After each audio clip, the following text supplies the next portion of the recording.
one. What up, folks? Once again, it is indeed your boy Tim, the handsome liberal. We're doing this obviously from the makeshift studio, so there may be a few bumps and bruises in the program, but let's see if we can make it happen. So, right off the bat, you see the monitor behind yours truly. The entire title of the live stream is going to be Is President Trump being taken out of context? Kind of an important question to ask because many folks would suggest that his detractors, particularly the liberals, Democrats, often take President Trump out of context and try to use that to slander the former president, to defame the man. So the whole purpose of tonight we're going to be talking about is President Trump taken out of context? And the reason we're going to be asking is why is he taken out of context? Because I want to run something by you that has been making the news today. Fairly controversial. Some would say ludicrous, ridiculous, but nevertheless, President Trump sent this out of his Truth Social Network page. And what I want to have you guys do is give your spiel on it. You know what a program is ran before I go into this because I was shocked. Listen, President Trump has said some wild things, but even yours truly, this kind of shocked me. So I want to present it to you folks. Let me know if you think the president is being taken out of context or is this something to be in uproar about. By the way, before we get into the program, you know we don't block, ban, or censor anyone. The program shall forever remain MAGA friendly in its entirety. We don't, it doesn't matter what your opinion is on this show, whether you're talking to yours truly or anyone in the comments. If you disagree with any damn body, nobody gives a damn because it's all about free speech. Nevertheless, I want to put this on the screen for you folks. This came from President Trump himself, came from his social media page. Now, bringing this up, I want to get your opinion on this. Now, if I can get my equipment to behave, I will zoom in on this. So, as you see here, this is the back of a pickup truck. In the pickup truck, there appears to be, looks like a Trump flag on the far left there. Looks like another Team Trump flag in the middle, followed by an American flag. There looks like there's another American flag there with a blue, green, and red stripe. I know blue would represent the police, red would represent the fire. I don't know what is green, the nursing. What is green? Medical community? Somebody let me know what a green stripe on the U.S. flag means. But these are flags that's in the back of this truck. Pretty big flags in the back of this pickup truck. Nevertheless, the entire purpose of me bringing this to you, as you see, painted on the door of the pickup truck is none other than President Joseph R. Biden. He is laying on his side, completely hogtied. There are ropes around his body and ropes around his feet. So he is being completely hogtied. And of course, there is the typical "Let's Go Brandon" FJB signs on it and things like that. Now, there are plenty of citizens that are no fans of President Biden. Understandable. Nevertheless, this came from the president. This is what came off what President Trump sent out on his own account. So we can talk about other citizens and what folks have said about presidents and other politicians. But this came from the very top.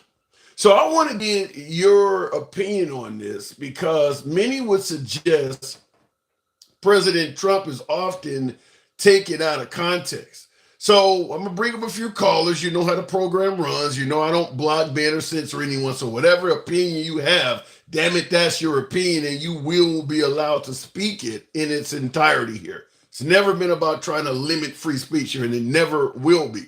But I want to find out from you folks, what was the message here? Coming from President Trump. This is not coming from Sean Hannity or, Ben Shapiro or Candace Owens. Coming from the president. Coming from President Trump's very own account. So going straight to the box. I am a bit clueless, and I like to come to the folks for clarity. So we'll go straight to the box. We'll go to Diamond 787. If we can bring him up. Good evening, Diamond. Welcome to the program. Okay. In my opinion, as a veteran, I will definitely contact FBI or someone in the law enforcement because I am almost certain that that person that had that pickup truck probably was right there at the Capitol as well marching and breaking into the Capitol. That to me, that's like a telltale sign. And with Trump, he says what he means and he means what he says. Trump is like a mobster. Okay, but well, wait a minute. Now let's separate the owner of the vehicle from the former president. The owner of the vehicle is obviously no fan of Biden. There's a lot of folks that are no fan of Biden. But this came, and you said you would want to notify the federal authorities about this individual. That's fine. But we're talking about this coming from what do you think the purpose of President Trump was in sending this out? President, I'm not going to say president. He doesn't. To me, he's just a mobster. Oh. He says what he means, and he means what he says. Every time Trump talks about, like for example, the blood, what do you call bloodshed coming if he doesn't win, and the bloodbath, I should say, all that stuff, he's projecting. He's saying that because he means it.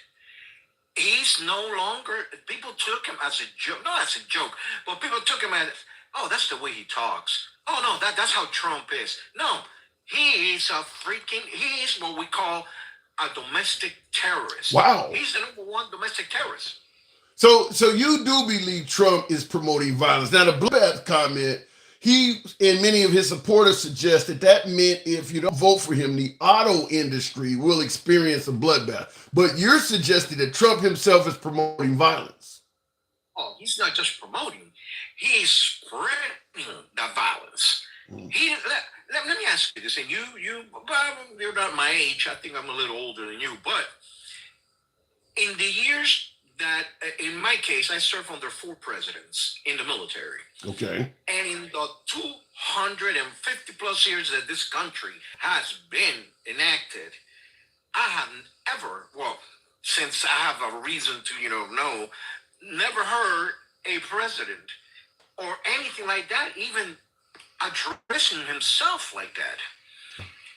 You're talking about our way of life, our democracy, the way, again, he speaks like mobsters speak. Like, and you know who said this? Michael Cohen. Who knows him better than Michael Cohen? Yeah. And people keep saying, oh, Michael Cohen, he's a felon. Yeah, he's a felon now. But then he worked for Trump for over 20 years. Let me interrupt and ask you, because we run simultaneously on YouTube and TikTok. On YouTube, someone listening to our conversation, I thought this was kind of funny. By the way, his name is Inmate. The unexpected COVID-19 release says, this is almost scripted. How long did you two spend planning this conversation? Now, have we ever even talked before? Let me tell you this. I've been in your program probably once before. Okay. And I believe, I don't know, people like that, again, to me, that sounds like someone that has nothing better to do and probably doesn't know jack shit about anything. And he's just like, now you and I are buddies. Like you and I go, Friday night, Saturday nights, clubbing and all that. No, for the people that are listening, I do not know this gentleman. Yeah, and he doesn't know me. And let me make it clear for the gentleman that's asking that question. If he was coming on live, I would bring him up and let him speak as well. It's not about scripted conversations. I get folks, I absolutely will get someone most likely soon after you that have a totally different opinion of you, and I will let them speak as well. So now we don't do scripted conversations here, but I thought it was funny. Funny again. To me, that sounds like, again, it's and this is something jumping again. This is a behavior for the people that follow Trump, the MAGA. to me, it's like a toxic in a way where like please beat me up, like the Stockholm syndrome. Beat me up, but I love you, buddy. You know what I Wow. mean? That's how I feel these people are. Yeah, so you don't see the claim because folks are suggesting that Trump is being taken out of context. This here the reason I wanted to have this live tonight is to ask folks what other context should something like this be taken in coming from the social media page of the or a former president himself. So that was the reason I came on it because I don't see I'm kind of like you. I don't see anywhere else to go with this other than you're favoring violence. Again, there's no other way to take it. It's criminal. And again, coming from the top, if it would have came from you, I, or Yeah. anyone out here, the folks, people wouldn't even care. I'm like, whatever. Who's this guy? But coming from the top, let me tell you this: everything falls all the way from Yeah. from the top down. And I reiterate, just listen to what Michael Cohen said. Yes, he's a felon now, but before he was Trump's right hand man when he came to do dirty stuff. He knows him better than you and all these people that are commenting here. I, And he talks like a monster, He to me, he always wanted to be some badass guy because he never. And I'm gonna say this, in addition to, I know that he's a monster. Trump has never worked in his life until he became a president. Once he became a president, that he was accountable. You know what I mean? When he was actually accountable for things, that's when he felt that, oh crap, this job is hard as hell. And you know who told him that? President Obama told him, hey, yeah. you better take this seriously, buddy. I don't know. I got to move it on, but I don't know if I agree with you in suggesting Trump never worked hard in his life. I mean, he was successful at what he did, which was real estate. I mean, he was successful lying, and when I say accountable, not working on and nowhere in his life, Trump is a guy that likes to be surrounded by yes people. Yes, sir. Yes, man. That is true. And again, this is something that when you have a person, again, I bring back this to the folks like you and me. When you have a guy that inherits $400 million and probably says, and he actually stayed there one time. Well, I only had a loan from my dad for $1 million, and like that sounds like, yeah, I wish my dad can give me $1 million, like that. People doesn't understand, and one thing Trump does have, and people sympathize with him, his cult, is because he talks to me, he talks like, I don't know, like well, I do got to move it on. But some would say Some would say he talks like a strong leader. So I mean, a lot of folks favor how he's speaking. But I do appreciate you coming, man. Come on back through anytime. Thank you for having me. Hey, anytime. And let me say this: I don't drink no beers, but I don't know. So people think that you and I are best buddies over here. I love your show, man. Appreciate it. Yeah, what he's doing in the comments is referred to as trolling. I don't mind a few trolls here or there. I can listen. I got thick skin, so be it. You don't host a program like this if you don't have thick skin. So I don't mind a few insults here or there. I believe in free speech. Folks, I get insulted all the time. I have no problem reading the comments. So, looking in the comments, Trump is not the right man for the job, says Juan Carlos. Yikes. Oh, you mean the white supremacists and the Christian nationalists? Yeah, they follow anybody. Well, you think they follow Biden? I don't know about that.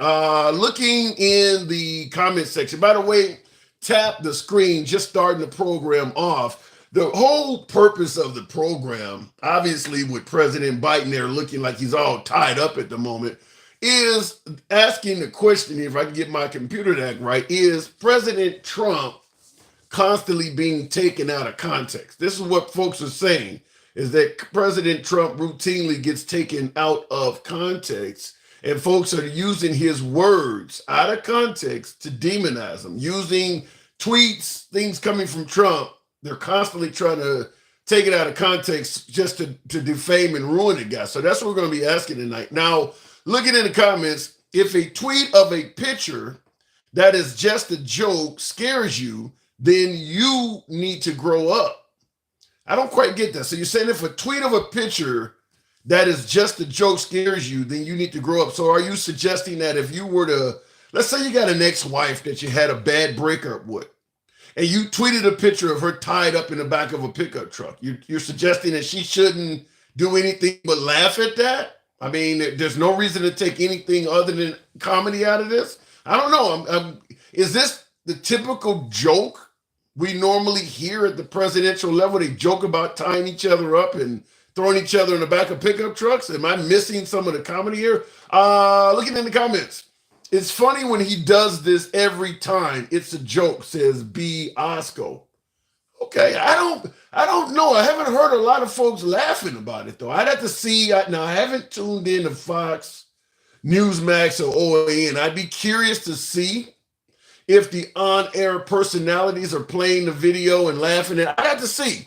But so far, all I've heard are liberals criticizing it and Republicans trying to downplay it. I haven't heard anyone referencing that picture with laughter. I haven't heard laughter coming from either side of it. So I'm trying to figure out the audience that would have taken that. And, let's see if Candace Owens is going to do a video on it and she's cracking up laughing the whole time, or Ben Shapiro, someone. I'd be curious to see, but I have not seen yet one person using it as a form of comedy.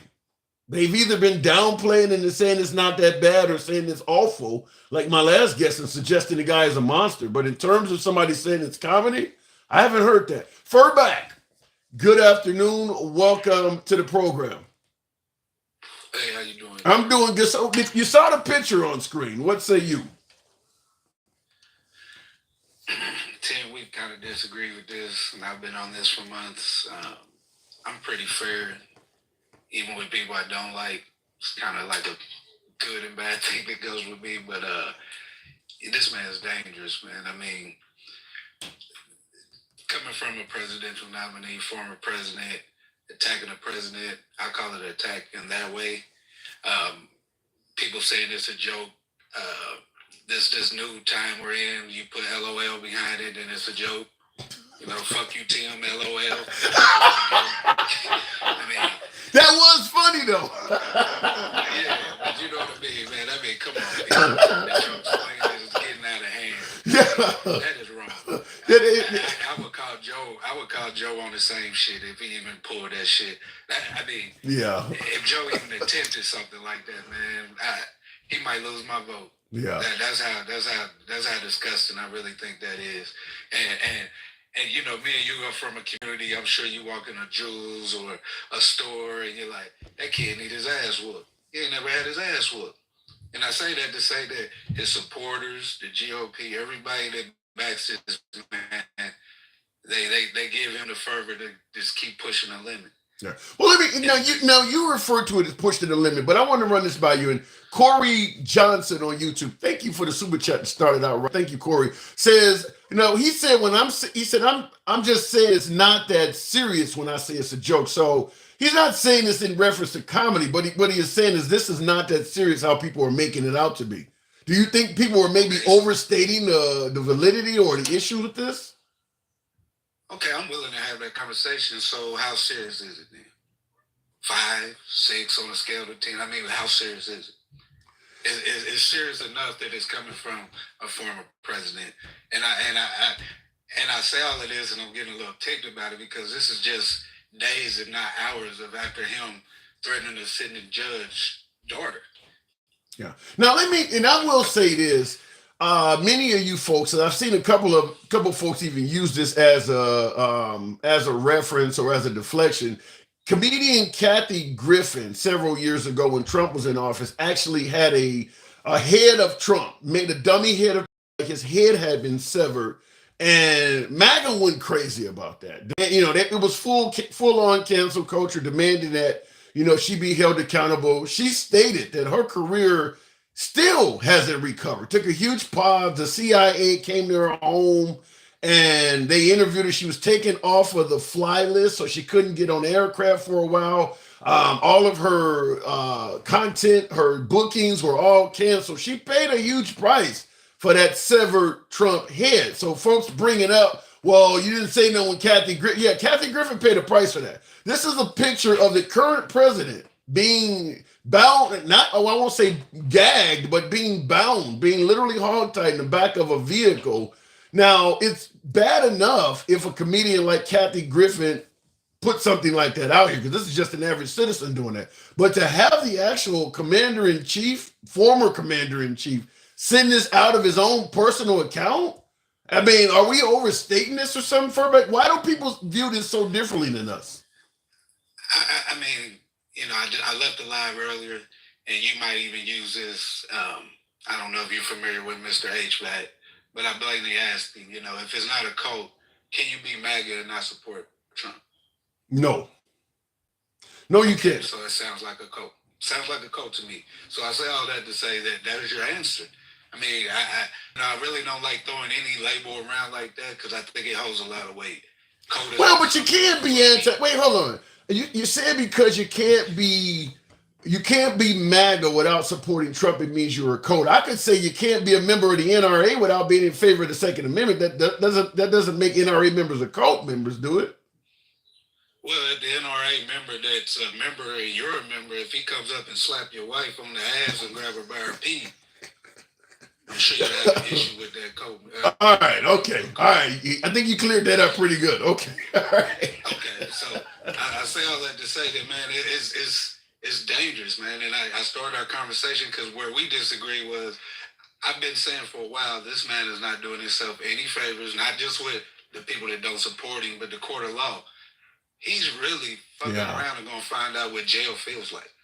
Yeah, I don't. Yeah, why is he? Why? Yeah, that's an interesting point you make. Why does he like to push the envelope? Like, for instance, with this Alvin Bragg case, he's already been gagged by the judge and has violated the gag order before the case even began. Is he, like you said, when you mentioned fucking around to find out, is he deliberately trying to push the envelope? I honestly think, and I think maybe why he hasn't been locked up, that he knows he'll go down as a bigger martyr than what they already see him as. But me being on the other end, lock his ass up. He might save the country by locking his ass up. Because this dude is dangerous, man. In my opinion, this dude is dangerous. Rhetoric matters. I had a professor. I used to go to college, and through the middle of it, one of his things, he'd say, "Words matter, people." Yeah. And they do. They really do. Yeah, I'm all about free speech, but I agree with you. Your work, no matter, even though you should have the right to speak, what you say does matter. You just can't say anything and say, "Well, you just should ignore it." I do believe words matter. So I'll give you the last word, though, man. I think you and I are in agreement on this. Go ahead. Yeah, most definitely. And you tapped into something that I didn't even think about. If Tim, the handsome liberal, posted or retweeted that same picture, would you be hosting a live right now? Nope. And that's why I didn't put Kathy Griffin's picture up, because they would probably take it down. I mean, this one here, my guess is this picture that's showing right now, because it's new, is the only reason why it ain't being banned. It would not surprise me, you're right, that if this picture, you find out tomorrow or a few days later, they don't put in some kind of source code to make this picture a violation. And I don't even mean to ban. I mean, that's a sitting U.S. president. Yeah. He has people that deal with idle threats or funny jokes like that. Me and you as average citizens, if we posted that or even had that on the back of our truck, you don't think we'd be talking to somebody with 3 letters? There was a woman during Trump's presidency that had, I think she was down in Texas. She had a pickup truck. Again, I don't know why everybody like to do this shit on the back of pickup trucks, but on the cab window, she had a middle finger up that said, "Fuck Trump and fuck anybody who voted for him." And the sheriff pulled her over. She actually did have to, and it was just the FU sign. It wasn't a picture of the president tied up. She just had an FU, and they did pull her over, and it made news for a while. Yeah, and that's why I started, and I'll finish, man, because we could go back and forth, but that's why I said in the middle of our conversation that whether Joe did it, whether you did it, Tim, I can't condone that shit in any shape or form from anybody. That's dangerous. That's very dangerous. Fair enough. Appreciate you coming through, Furback. Thank you. Anytime, man. Anytime. Good talk. By the way, folks, this Saturday live is one of the main reasons we came out here is because of what happened here. Trump sending out this picture. What I wanted to get on here, and you see, I've been kind of going back and forth between the actual graphic and the topic of the show because folks are suggesting that President Trump is often taken out of context. So that's what I'm asking. Is President Trump taken out of context? Are liberals, detractors, Democrats, are they just making up awful alternative meanings for things Trump does? Or as my last two callers have stated, he means what he says, where there is no context. You take it at face value. So I want to get that from you folks real quick because we're just starting out. Tap the screen. It helps out the algorithm. We certainly got a lower amount of folks in here. I assume that will pick up. You folks tap the screen, helps out the algorithm. You know the program is and always will remain MAGA friendly in its entirety. So understand, MAGA are my preferred guests. Haven't had anyone yet, but MAGA are my preferred guests. Liberals are welcome. What do we always say? We go left of Bernie Sanders to I'm having dinner with QAnon. We don't block, ban, or censor anyone. It's all about free speech. You don't have to agree with anybody in the comment section. You don't have to agree with me at all. Nobody gives a damn if you have a difference of an opinion. You will always be allowed to speak. Corey Johnson, once again, thank you. Absolute. Just wanted to donate again because I love the channel. Thanks for trying to look at things from all perspectives. It's good to have a dialogue like this, even if we may not agree on anything. Yikes, but I do appreciate your donation, and absolutely, you are spot on with that comment that we should be able to have a civilized discourse, civilized dialogue from all sides of the aisle without somebody being worried about being canceled, blocked, banned, or censored. We don't do that here. Corey Johnson, thank you. Appreciate it. Looking in the comments real quick before we go back to the box. And by the way, for my YouTubers, feel free to smash that like button. I think you have to hold it down for a couple seconds for it to register. It certainly helps the algorithm on this side as well. Program is always MAGA friendly on both platforms. If you enjoy civilized dialogue from both sides of the aisle, feel free to drop a subscription or follow the page on TikTok. Going back to the comments, Joe Biden should be arrested. He caused the invasion. Well, Outlaw Josie Wells, I've told you before, I like the name there, coming from YouTube. In regards to Biden being arrested, one of the things that supporters of President Trump, my beloved MAGA, as I like to call him, often state is that Trump has not been convicted of a damn thing yet. He has not been found guilty of a single crime. Calling for Trump some type of criminal or suggesting that he goes to jail is inaccurate. He hasn't been convicted of any crime yet. Yeah, he has 80 charges, whatever the hell may be, but he hasn't been convicted of anything. Let the man have his day in court before you start yelling, lock him up. But oddly enough, just like yourself, Josie Wells, the same folks defending Trump, suggesting that he have his day in court before yelling, lock him up, often do the same thing to other folks. Biden hasn't been convicted of any crime yet. Why the hell are you yelling lock him up? Is he not entitled to his own day in court, just like Hillary Clinton? Or is Trump the only one that's entitled to due process? Let me know what part of the Constitution you favor and which parts of the Bill of Rights that you don't. Explain it to me in the comments. Going straight back to the box, we'll make it happen with Laser Focus. Good afternoon. Welcome to the program, Laser. I enjoy your lives and I enjoy your show. Thank you. I am a Trump supporter. Absolutely nothing wrong with that. I just want to comment, like there's high political rhetoric going on and the tensions are high and it's happened even starting with like Hillary, MAGA was called deployable. Wait a minute. You said there's high tension going on and it even started with Hillary. You're doing it right now while you're talking. Right. Remember when she said, they're deployable? Yeah, I remember. And so we continued with Biden, and Biden actually said, MAGA was the greatest threat to America, and comments like that. I think that's disgusting a behavior of Biden to do, and you're seeing people really angry at Joe Biden. MAGA hasn't been included in any of the policies. You watch a State of the Union, it was a political speech. It wasn't really what the union, But let me ask you this: if because you said MAGA has not been included in any of Biden's policies, MAGA believes that Biden is an illegitimately elected president, but yet you expect him to include you in the policies. Is that what you're saying?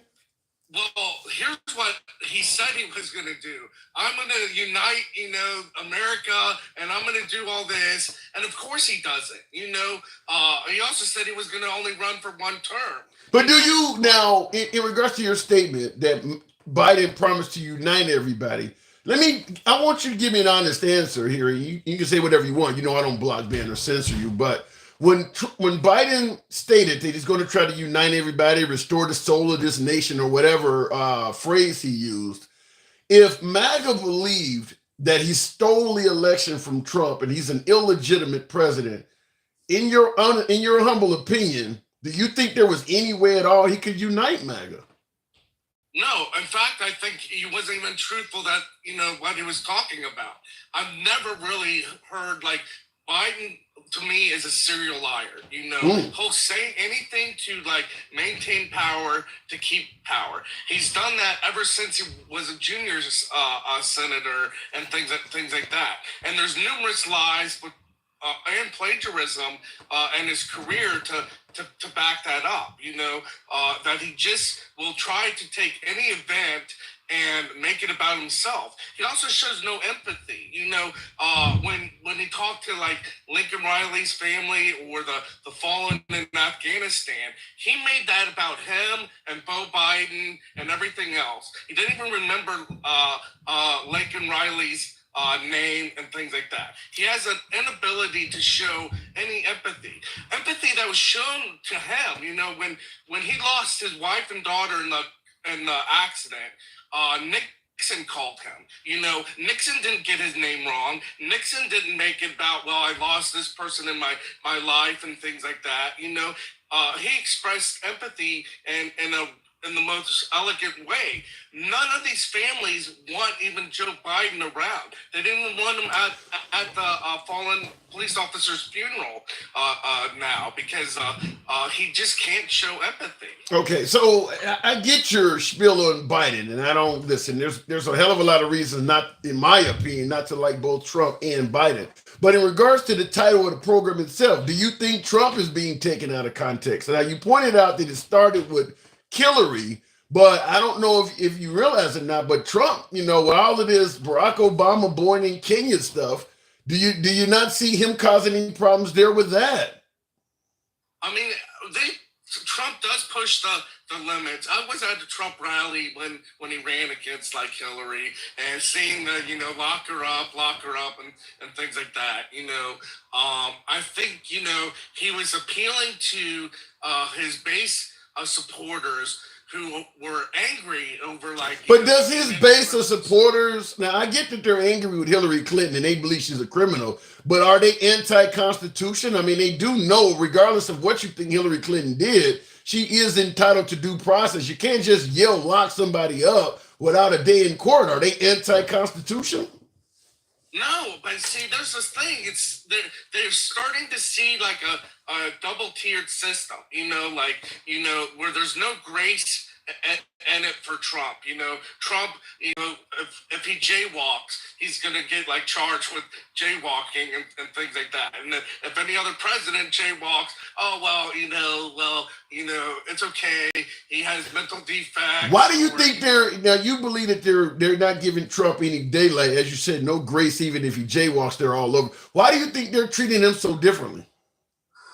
Because it's a matter for retaining political power. They think by charging him that it was going to have this effect that he would lose his support with voters and things like that. And I don't think they understood that it's actually having the reverse effects. He's going up in popularity. He's looking like a martyr. He's basically fighting for where other people are in life. They view government as the enemy, and not the friend, Okay. And he's viewed as an outsider coming in, trying to drain the swamp, trying to create change, and where others are part of the system, part of the government, and they protect each other and things like that. So I think that's just how. But can you not drain the swamp without sitting up like this picture here? Now, obviously, let me just get it from your take. What was the purpose of Trump sending this out of his personal account, in your opinion? I would have thought that he thought it was humorous. Trump does have this a wicked sense of humor. I think if you believe some of his speeches and things like that, it's a way of just kind of gaslighting the left, or just like being antagonistic. But wait a minute, is it humorous or is it antagonistic? Are you trying to really piss somebody off and antagonize them? Now, like for instance, I saw this picture.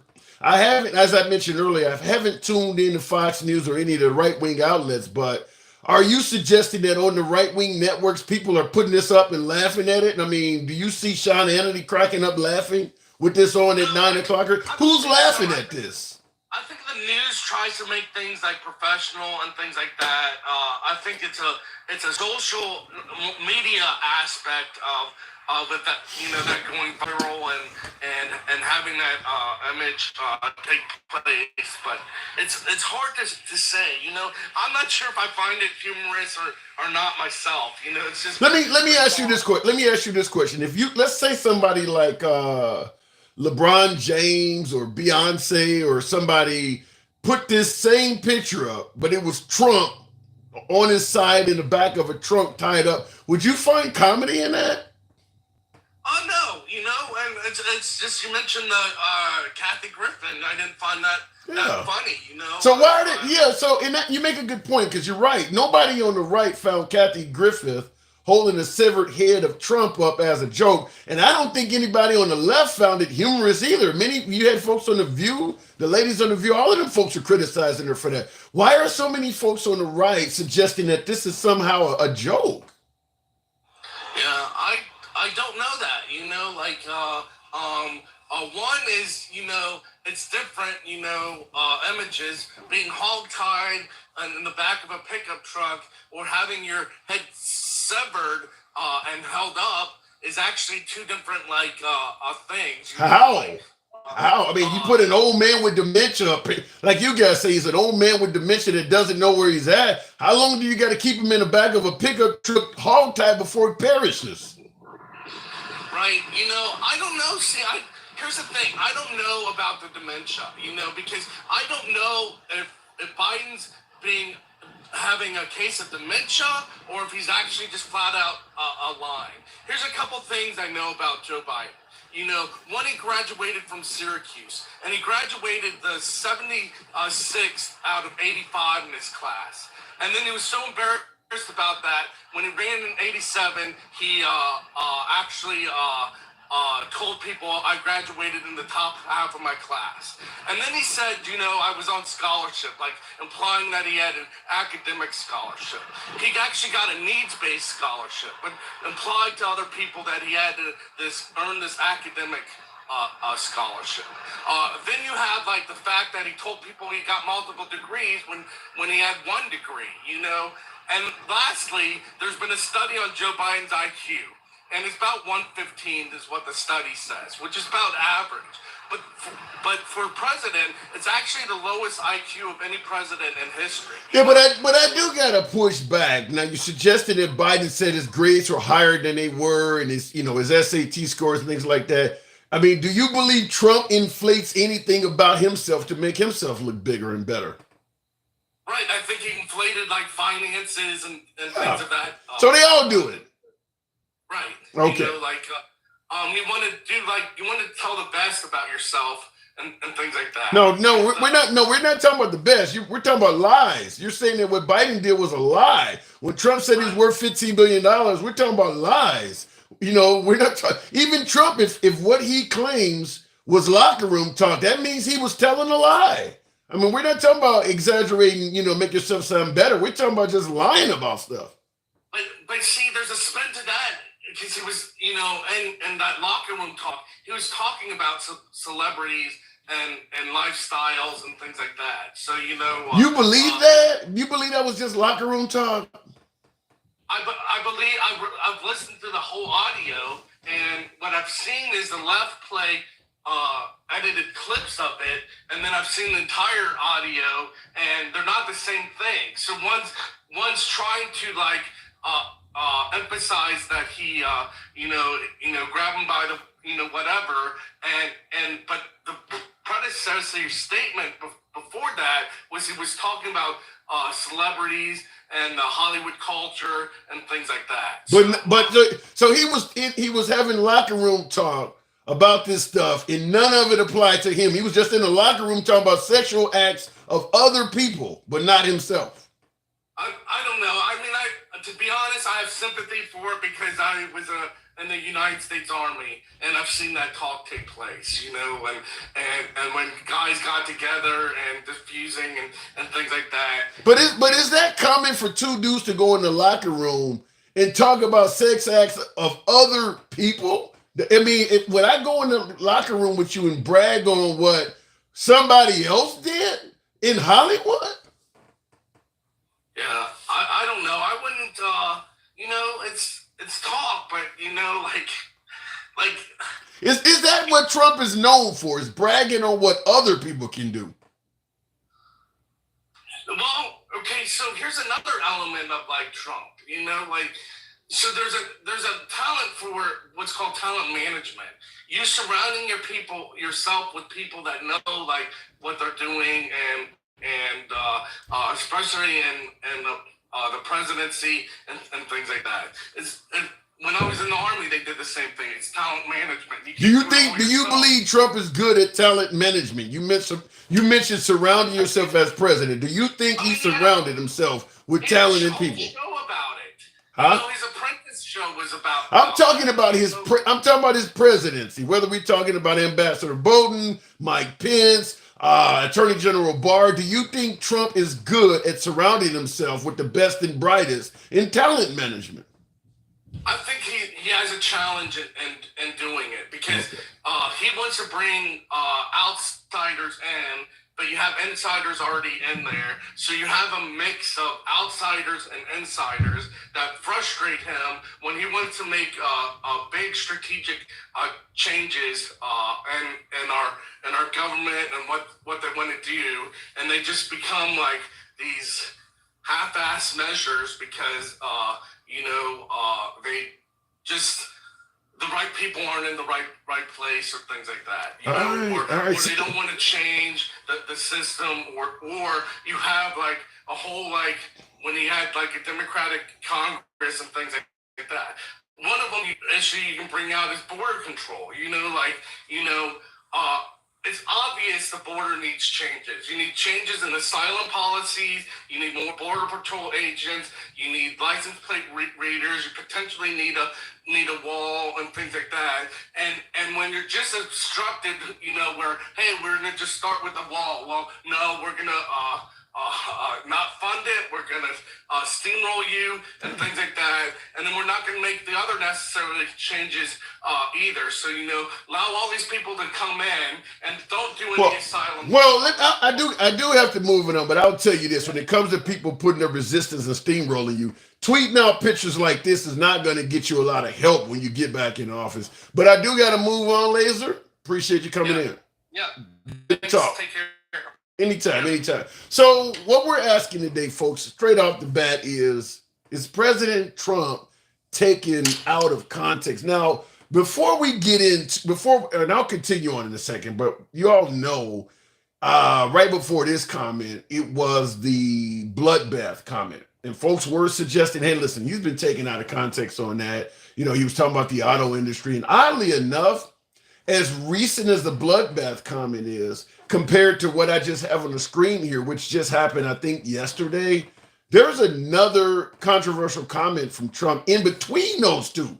The bloodbath comment is less than 2 weeks old. This is less than 2 days old. There is another huge comment in between that. And that is that if you're Democrat and Jewish and vote, if you're Jewish and you vote Democrat, you hate Israel.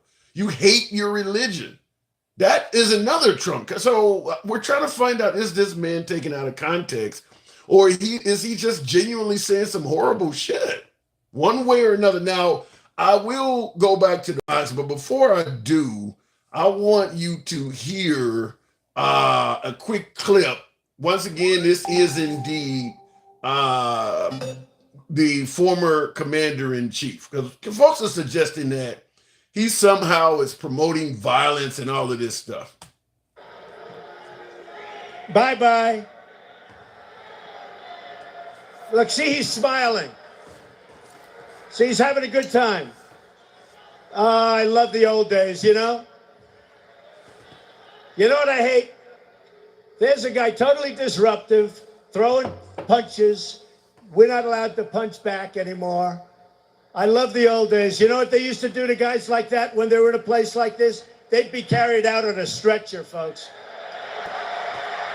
Is this a man that promotes now? Is that because folks brought that up when he said that? Was he taken out of context? Because folks are saying over and over again that President Trump is promoting violence. And I see in the comments a little bit said divisive. Is he being taken out of context? So continuing on, we'll go straight to JP. Good afternoon, JP. Welcome to the program. No, he said what he meant, says DJ Rob. Then why are so many folks saying he's taken out of context? JP, good afternoon. Here's your money. JP, are you there? It's your campaign. Can you hear me? Okay. I don't know what's going on with that comment, that individual. We'll continue on with FSU. No, he's a rebel rouser. Explain that. FSU, good afternoon. How's it going, Tim? Hey. Always a pleasure, man. Hey, same. So what do you think? Nah, I don't think it's taken out of context. I think he's just trying to appeal to his base. He's doing these things and saying these things, and I guess he feels like he just wants to lean into his base. I think I can't wait. Honestly, I can't wait until November. Trump he has support. He has his base, but he doesn't have enough support to win. I think the Republican Party is fractured, similar to when the Democrat Party was fractured with Bernie Sanders in 2016. They just won't win. But let me ask it to you this way. Now, in the comments on YouTube, we run simultaneously on YouTube. Uncommon says they just need their feelings protected. In other words, Trump really isn't doing anything that bad. People are just in their feelings. What say you? Yeah, I disagree. We've seen where a president or somebody in that position can make a statement, just like on January 6th, where it's one of those things where his base doesn't have the intelligence to kind of truly understand what he's saying, and maybe that's by design. But the previous caller said it, man. Words matter. The words that you allow come out of your mouth and how they're interpreted by the people that you're speaking to, it matters. And just like it could be him tweeting out an address of a former president, or him tweeting this out, or sending this picture out. You don't know how the people that follow you will interpret that type of communication, and it's not healthy for the country. But then again, I think we've passed the point where we can even have that. Well, Well, here now you made an interesting point. When he tweets out stuff, you never know how people are supposed to take it. I want to play something for you real quick. This is only 16 seconds. This is something Trump tweeted out, I think a few years ago. You tell me, what do you think of this? Where's your white horse?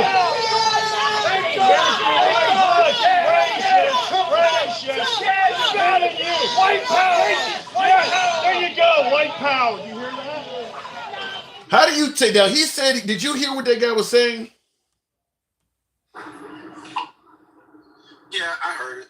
When Trump tweeted that out, he said he did not hear it. Any idea why he would tweet that out and not hear what the guy said when you said you heard it?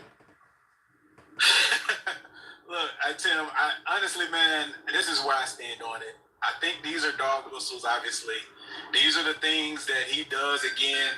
This is why Nikki Haley couldn't say, why the Civil War was won or fought.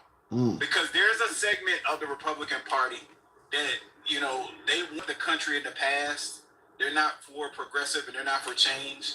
But the problem with the Republican Party is if you're a candidate, you have to appeal to those people because they're a part of your voter base. And the difference is, sure, there are extreme people in the Democratic Party, but the Democratic candidates don't appeal to them. Yeah. Did I lose my caller there? FSU, you there?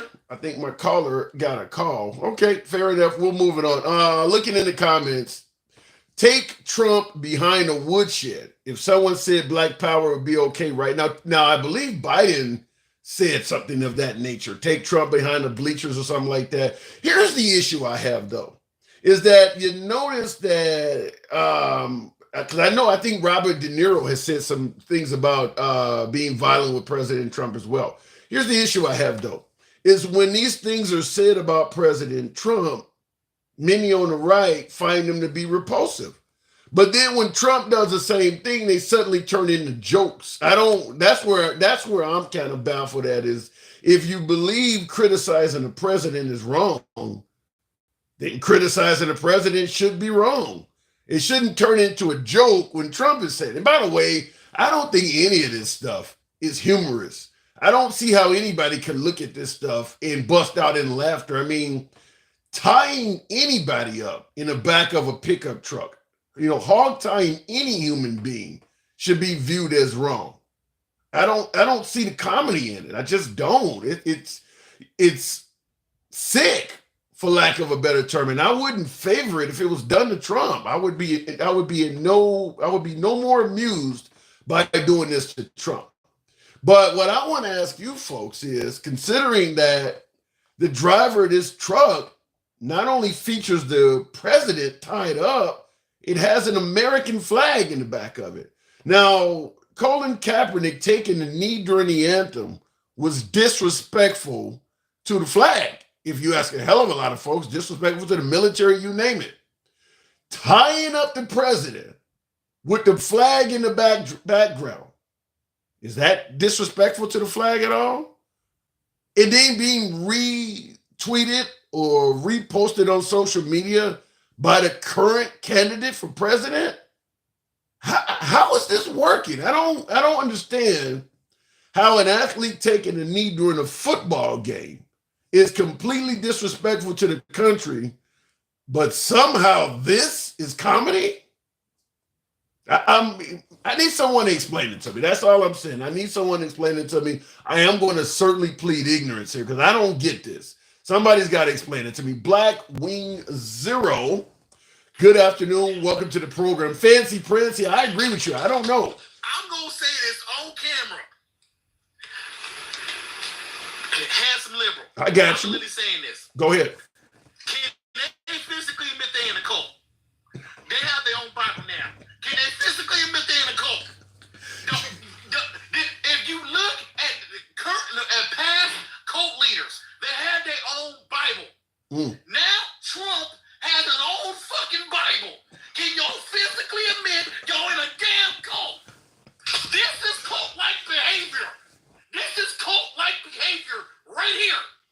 Saying that you want to get a government world leader, tie him up and go pick him up truck, knowing the fact he drive a Ford F-150 and still complaining about gas prices. Yeah, I said it. And say you want to kidnap a freaking president. Yeah. That's not damn patriotic. That's cult-like behavior. So can y'all physically admit that y'all code 45 and 2 zigzags? Well, here's a pushback. Mr. Nobody said that would mean King James runs a cult because he made a Bible and sold it. Now, I don't know if he's saying that King James was selling Bibles. So did King James have a cult? Here's the thing though. I still got questions about the Bible. I still question the Bible to this day. Even though I am a Christian, I'm split up, I'll study to be Rastafarian. But the thing is though, Christianity does have a dark past. Yeah. A really dark past. I don't even know if it's all in the past. I mean, I would say a dark current. The Friday the 13th, we can talk about the Crusades. We can talk about slavery when it comes down to this. That's how far Christianity has gone. And y'all basically saying that this one piece of damn book that was written by man is supposed to be the law of the land. Okay. You gotta question the Bible. All faith question their faith. It's bringing it back. All it is guidelines to make sure that you live a right life. That's it. It's not damn. It's common sense that it's wrong to basically unalive your mama. That's just common sense. But wait a minute. How do you respond to folks? Okay, we're talking about Trump sending out things. Some folks are saying they're divisive, but Gen Xer in the comments on YouTube says, "Give me mean tweets and cheap gas and food any day," alluding to, wait, listen, Trump may say some crazy things, but he was better for the country. What say you? Here's the thing. Fuck gas. Fuck gas and fuck taxes. Let me tell you this right now. I'd rather pay in taxes but I would like to see where my taxes is going. Like, seriously, pure point blank. If my kid is only getting a C average in school, why am I paying an education tax? Yeah. If my house is in the middle of the hood and I don't even own it, why am I paying a housing tax? It's basically every time, this is too soon to make up, if I can't see a doctor on a daily basis, why am I paying for basically health care that I can't physically afford? But Trump brought taxes down. Sound like you MAGA. No, he did not. He brought it down for the rich. He didn't bring here's the thing. This is too stupid to make up. The taxes were basically fine in 2000 and before Trump basically put his tax plan in 2000. I think that was 2019. We're on Trump's current tax bracket. We're not on Biden's. The one he was riding, the one he said it basically saving so much money was Obama's. I don't know. People tend to. I can physically prove it. So. How many times I've tagged you in videos? How many times I've tagged you in videos? Plenty. And how many times I've proven this to be right? I like your content. We'll just say that. And I'm saying this. I have proven time and time again. When it came down to let me bring something up. When it comes down to the HBCU funding, you might want to thank the Democrats for that, because there was a Democrat representative named Alma Adams that was a Howard University grad that put that back on the floor after Republicans voted no. Wow. But Trump did ultimately allocate the money. Sign it, but here's the thing. He did sign it. I'll give him that credit. He did sign it. But I can say the exact same thing for Lyndon B. Johnson. And everybody know how racist he was when it came down to the Civil Rights Act. That is true. I can't give him the credit basically about the HBCU funding. Not only that, they didn't get the money. Biden, in the first day in office, had to basically sign an executive order to bring $4.2 billion instead of $54 million to those exact same schools. And even if it was that basically and he got the money, this is too stupid to make up. You can basically quote this on that had all the delegates when it came out of Roland Martin. You can go there and I will tag you in the video. Lily said, and I quote, "I was physically in that room when he signed it, and still it's been over 3 months and we haven't seen one dime. But if we did, it wouldn't." How is basically $54 million? Even if it was 540. Wait a minute. Why you're hammering Trump? Let me ask you a simple question. Did Trump do anything good for this country while he was president? Here's one thing he did do. This is too to make up. He did two things right. One, Operation Warp Drive. I can give him that. Operation Warp Speed was a success.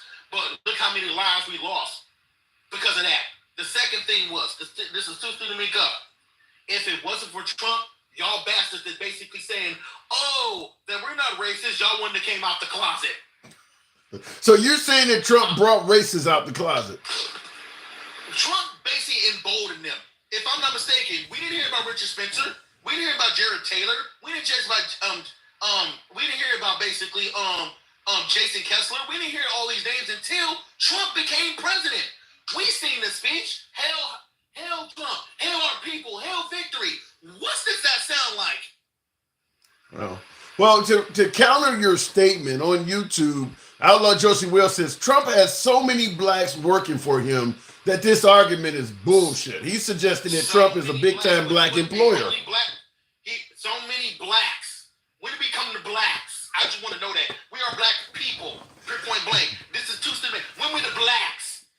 They're saying the blacks buying those air insurrections. That's where the blacks are. Let me tell you, when it came down to black people, his administration only had 2 black people in it. One of them, I don't even know what her job was. No, I say that 3. One, I didn't even know what the hell her job was. Pure point blank. If anybody can explain to me what Omarosa's job was, I will give you a whale. Omarosa's job was essentially a payback. Well, could be the token thing. You know, they folks hire tokens, but I mean, him and Omarosa had somewhat of a relationship in terms of his show and things like that. A lot of times they give cabinet positions to people just out of respect or out of something in the past. Here's the second thing. Here's the second thing when it came down to this. You put Dr. Ben Carson, I said this on your live before, in charge of Section 8. That makes no You sense. put a black man in, no, I want to say this again. You put a black man in charge of Section 8. I get the connection you're trying to make. All right, Blackwing, I do gotta move it on. You've been fairly humorous today. Always welcome. Come on back anytime. Blackwing 0. Looking in the comments real quick, and somebody says, and here's the point. He's suggesting that you put this guy in charge of a stereotypical program that folks believe that most blacks are on Section 8 or something like that. We can debate that, but fact is, Ben Carson was a brain surgeon. Why not put him in charge? Why not put him as Surgeon General or in charge of CDC or the FDA? Why put him over housing and urban development when he has a prestigious medical background? By the way, I would submit to you, if Dr. Fauci was as awful as President Trump suggested, why not put Ben Carson over there? I mean, I'm not going to say that Ben Carson was some type of COVID specialist, but at least he did have a medical background. I mean, so if you really hated Dr. Fauci so much, but putting Ben Carson over housing and urban development is something to question. Like, why? I mean, that has nothing to do with his specialty or his skills or anything. I never could figure that out. Looking in the comments, they got to have somebody to blame for that system. Are you saying they use him as a guinea pig? Put him in charge of that system? Ben Carson actually did not go out bad in terms of the Trump administration. He's one of the few members of the Trump administration that's still in good standings with President Trump.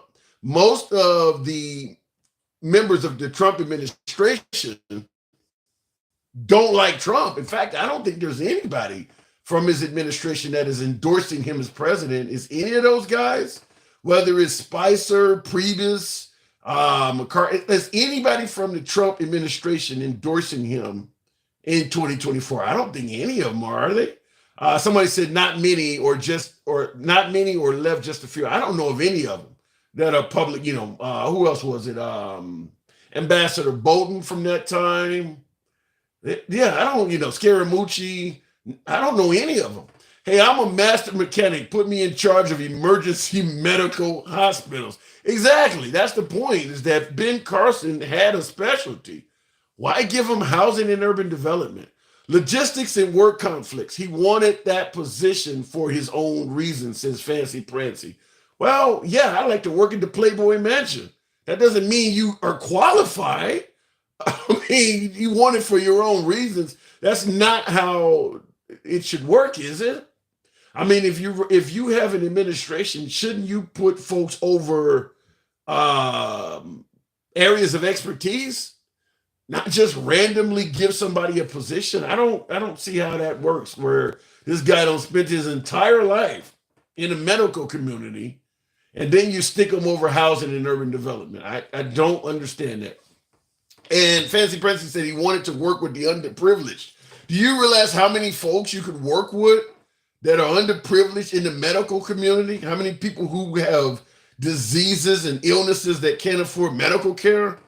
Ben Carson was a brain surgeon. I mean, there's tons of room to work with the underprivileged in the medical community. I mean, we have, what do you got, these doctors that go overseas like the Peace Corps and Doctors for Life and things like that. There's tons of ways he could have worked with the underprivileged in his own field of expertise. You don't need to go to housing and urban development to do that. I mean, like I said, Doctors Without Borders is another one. I mean, there's a ton of those. So he could have done that. See excuses, even to the obvious, is none of your. Yeah, I don't get that one. Like I said, there's tons of ways he could have worked with the underprivileged. I mean, folks go to Africa, folks go to Haiti. I mean, there's just tons of ways he could have appointed people to third world countries or even African American in minority neighborhoods where people routinely don't go to the doctor enough to get screenings and check. I mean, there's so many ways to do that with the underprivileged in the medical community. I mean, you don't need to go outside of that community to find underprivileged. Just go to any major urban hospital, particularly the county hospital. I'm from Chicago, Cook County Hospital. Ain't nothing but poor people coming in there. There's plenty of room for underprivileged because they don't have health insurance. So they come into what was a free hospital at the time. Now, this is before the Obamacare era, but yeah, there's plenty of underprivileged in the medical community. Looking in the comments, maybe he didn't want anything else. Well, then replace him. Replace him. Why would you put a brain surgeon over housing and urban development? And I have to ask the question, why would he want it? He doesn't have any knowledge in that field. He grew up in Detroit and he's black. That's really his only accolades. He grew up in Detroit and he's black. I mean, obviously as a brain surgeon, he hasn't been poor for a long damn time.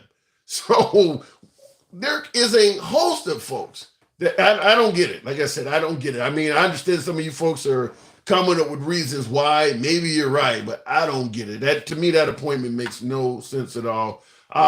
Looking in the comments, the one and only, certainly a friend of the program, always a pleasure to talk to.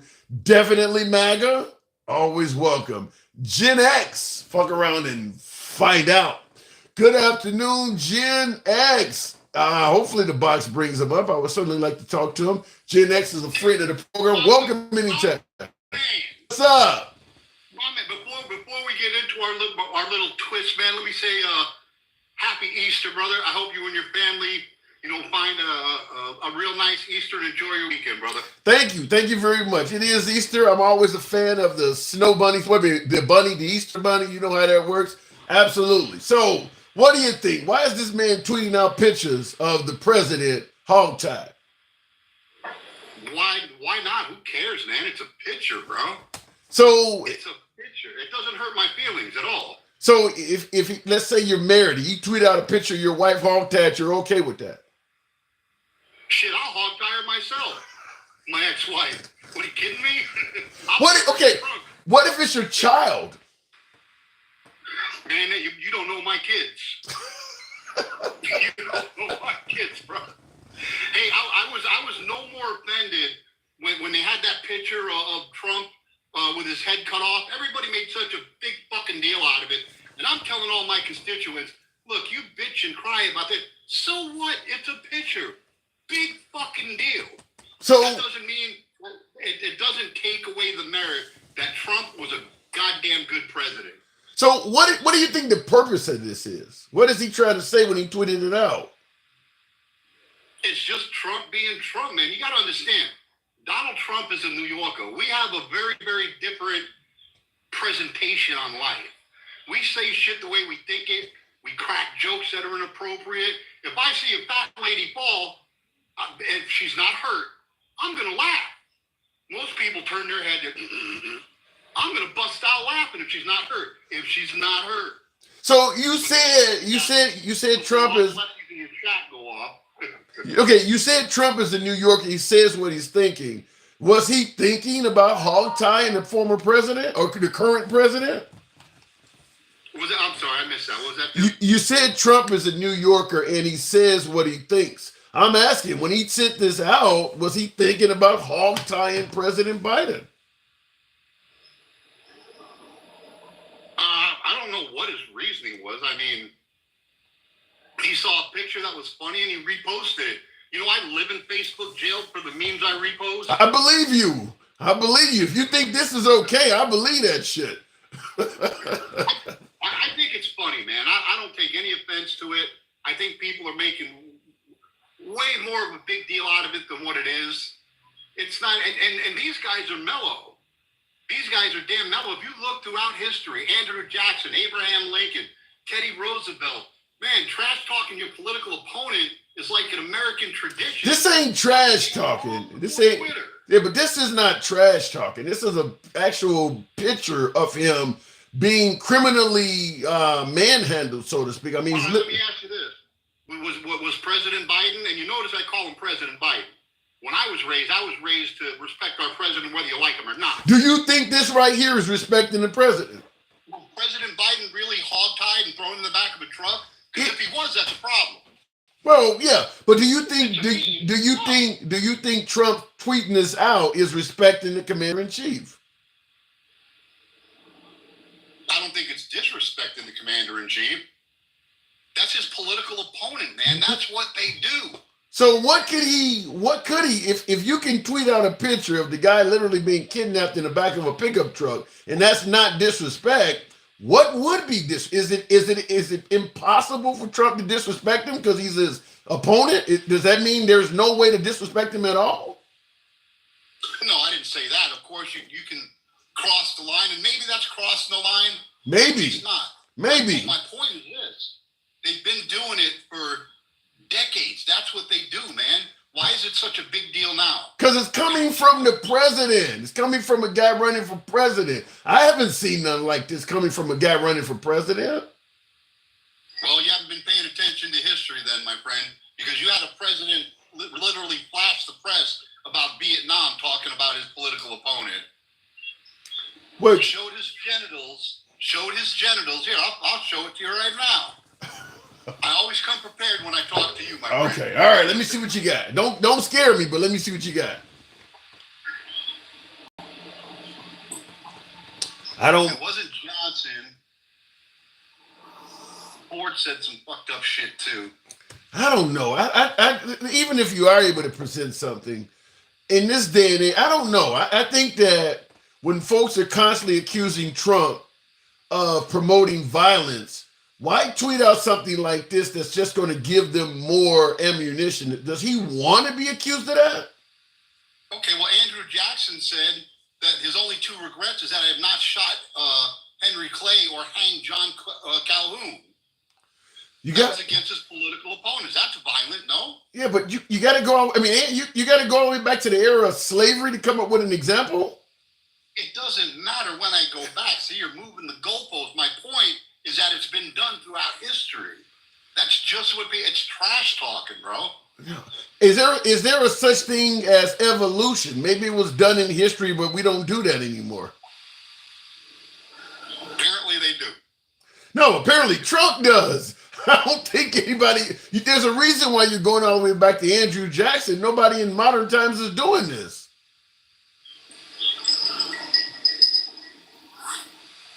Like I said, man, it doesn't bother me. Hey, well, that's a double-edged sword again, Tim. It doesn't bother me when the left does it either. I mean, it's trash talking, bro. It's locker room bullshit. Okay, so you're suggesting that the left should just see this as comedy and ignore it? They can see it however they want to see it. Unlike the left, I don't control what other people should think, say, or feel. I mean, they take it how they want it. Me, personally, it doesn't bother me. I don't know. Okay, well, let me give you another one because in regards to folks suggesting that Trump is promoting violence, here's another one that while he was president, he stated. I hope I got this queued up right, but I want you to hear this. Deport you. President Trump even had words of advice to law enforcement on how to handle these arrests. Please don't be too nice. Like when you guys put somebody in the car and you're protecting their head, I said, you can take the hand away, okay? So how do you, now in that video, he's literally telling cops when they're putting somebody in the back of the car to bang their head against it. How do you view that? Good. If you mugged my mom, I'd want him to throw him in the trunk. So you want the cops on the spot to harm people as opposed to regular justice where they're taking in, giving due process. If they do something bad, you want the cops to beat them up on the spot, hurt them on the spot. Tim, I grew up in New York City in Brooklyn, all right? And when we fucked up as kids, we got our asses whipped. Because of those whippings, I grew up to be a pretty productive member of society. So I don't think there's anything wrong with police being a little bit. Now they can be overbearing. There is police. Wait, but hold on. But Gen X, hold on. Hold on. They're putting you in a car. You're already handcuffed. And you're suggesting bang their head against a handcuffed man when you're putting them in the car and you normally put your hand over their head to protect their head while you're putting them in the car. You're okay with banging the head of somebody who already has their hands tied behind their back. Maybe I won't think about breaking the law again. I don't know. Nothing else seems to work. Okay, all right. You do realize this is why police get such a negative view doing stuff like that.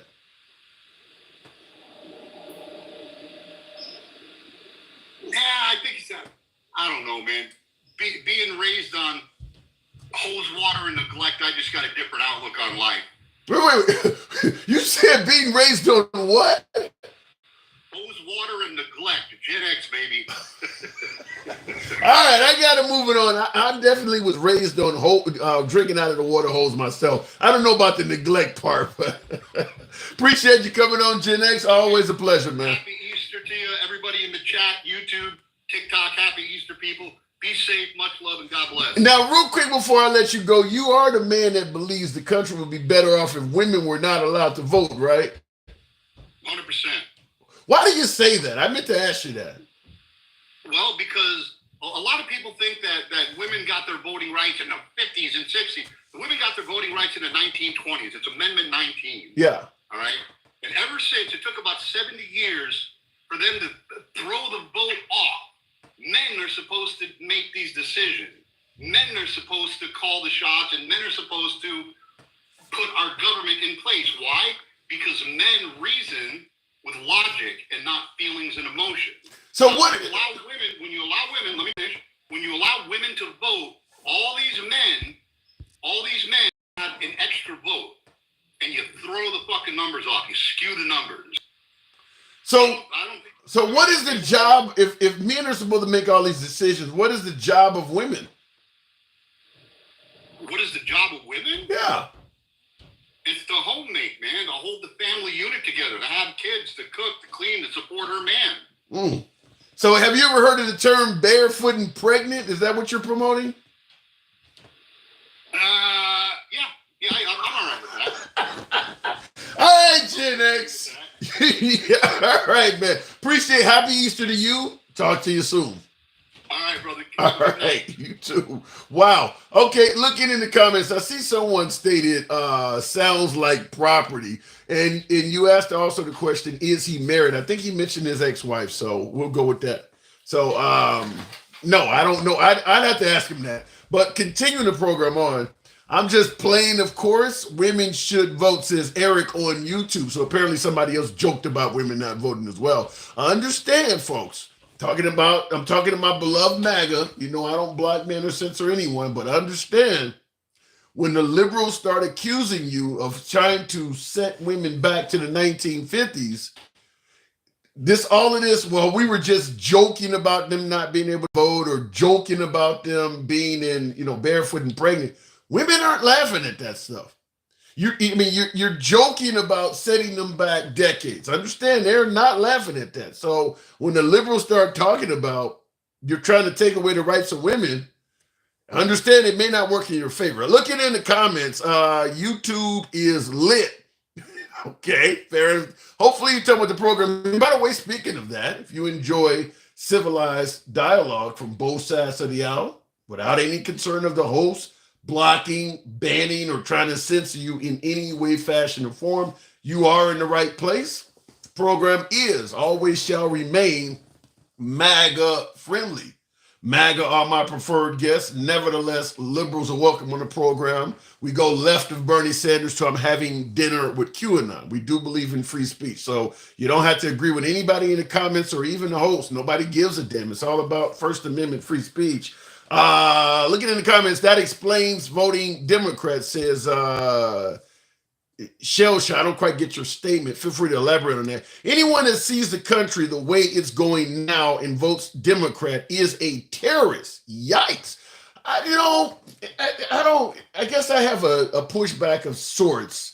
I think folks would say the same thing about January 6th. That if you support that, or right now what we're talking about in regards to President Trump tweeting out a picture of the current commander in chief hog tied in the back of a pickup truck. I mean, in my opinion, there's easily ways to tie this in and suggest this looks pretty damn terroristic to me as well. I mean, you got the current president hog tied in the back of a pickup truck. How is that not terrorism?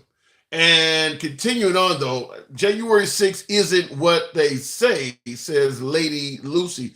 Well, who are they? When you say January 6th is not what they say, who are they and what are they saying? When you say they, are you suggesting that when Trump said it was a love fest, it was a good day? Is that the accurate description of it, or is it an insurrection? Who are they and what are they saying? Looking in the comments, somebody said we saw with our own eyes. Yeah, I watched it that day as well. I expect the president candidate to have a sense of decorum and manners. I like that comment because in my humble opinion, hell of a lot of you will disagree with me, and that's fine. You have a right to do so on this program without any concern of being blocked, banned, or censored. But this picture you see on the monitor, that's not decorum. That's just not. There should be a line, regardless of how you feel about President Biden or how you feel about President Trump, Kathy Griffith, Snoop Dogg. They did skits about taking the life of Trump as well. And MAGA had a hell of a lot to say about it, by the way. They didn't just overlook it or bust out laughing. It wasn't comical to them. But I'm just going to say that this lacks decorum. Certainly when it's coming from somebody running for the nation's highest office. This is just not good. I don't see anything good about it at all. But I'm going to continue on with Arden. Good afternoon, Arden. Welcome to the program. Kathy lost her job. Yeah, she was put on the no-fly list. Kathy got punished. Kathy Griffin got punished for what she did. Arden, good evening. Welcome to the program. Good evening. In regards to your picture back there, I don't agree with it very much at all. But I do think that, there's been a lot of political mudslinging, so to speak, as far as campaigns go since John Adams and Thomas Jefferson. They were political cartoons, which it would be one thing, I think, if this were a political cartoon trying to say, oh, the administration's trying to hog tie and gag me as far as all this lawfare, as they call it. But this is, we also have to look at what we can do with technology nowadays and find the decorum in that. But here's the issue about this, though. If this came from, the late Rush Limbaugh, or it came from Sean Hannity or some right-wing talking head, just like Kathy Griffin is she's a comedian, but she's also liberal. That's just coming from folks who don't like the commander-in-chief. I still think it's tacky, but coming from a citizen, that's one thing. But to have the actual presidential candidate tweet this out on his own personal account, that takes it up. I mean, you mentioned folks doing editorials or cartoons. That's usually in a newspaper or something like that. That's one thing. But this is coming from the actual presidential candidate himself. I agree. And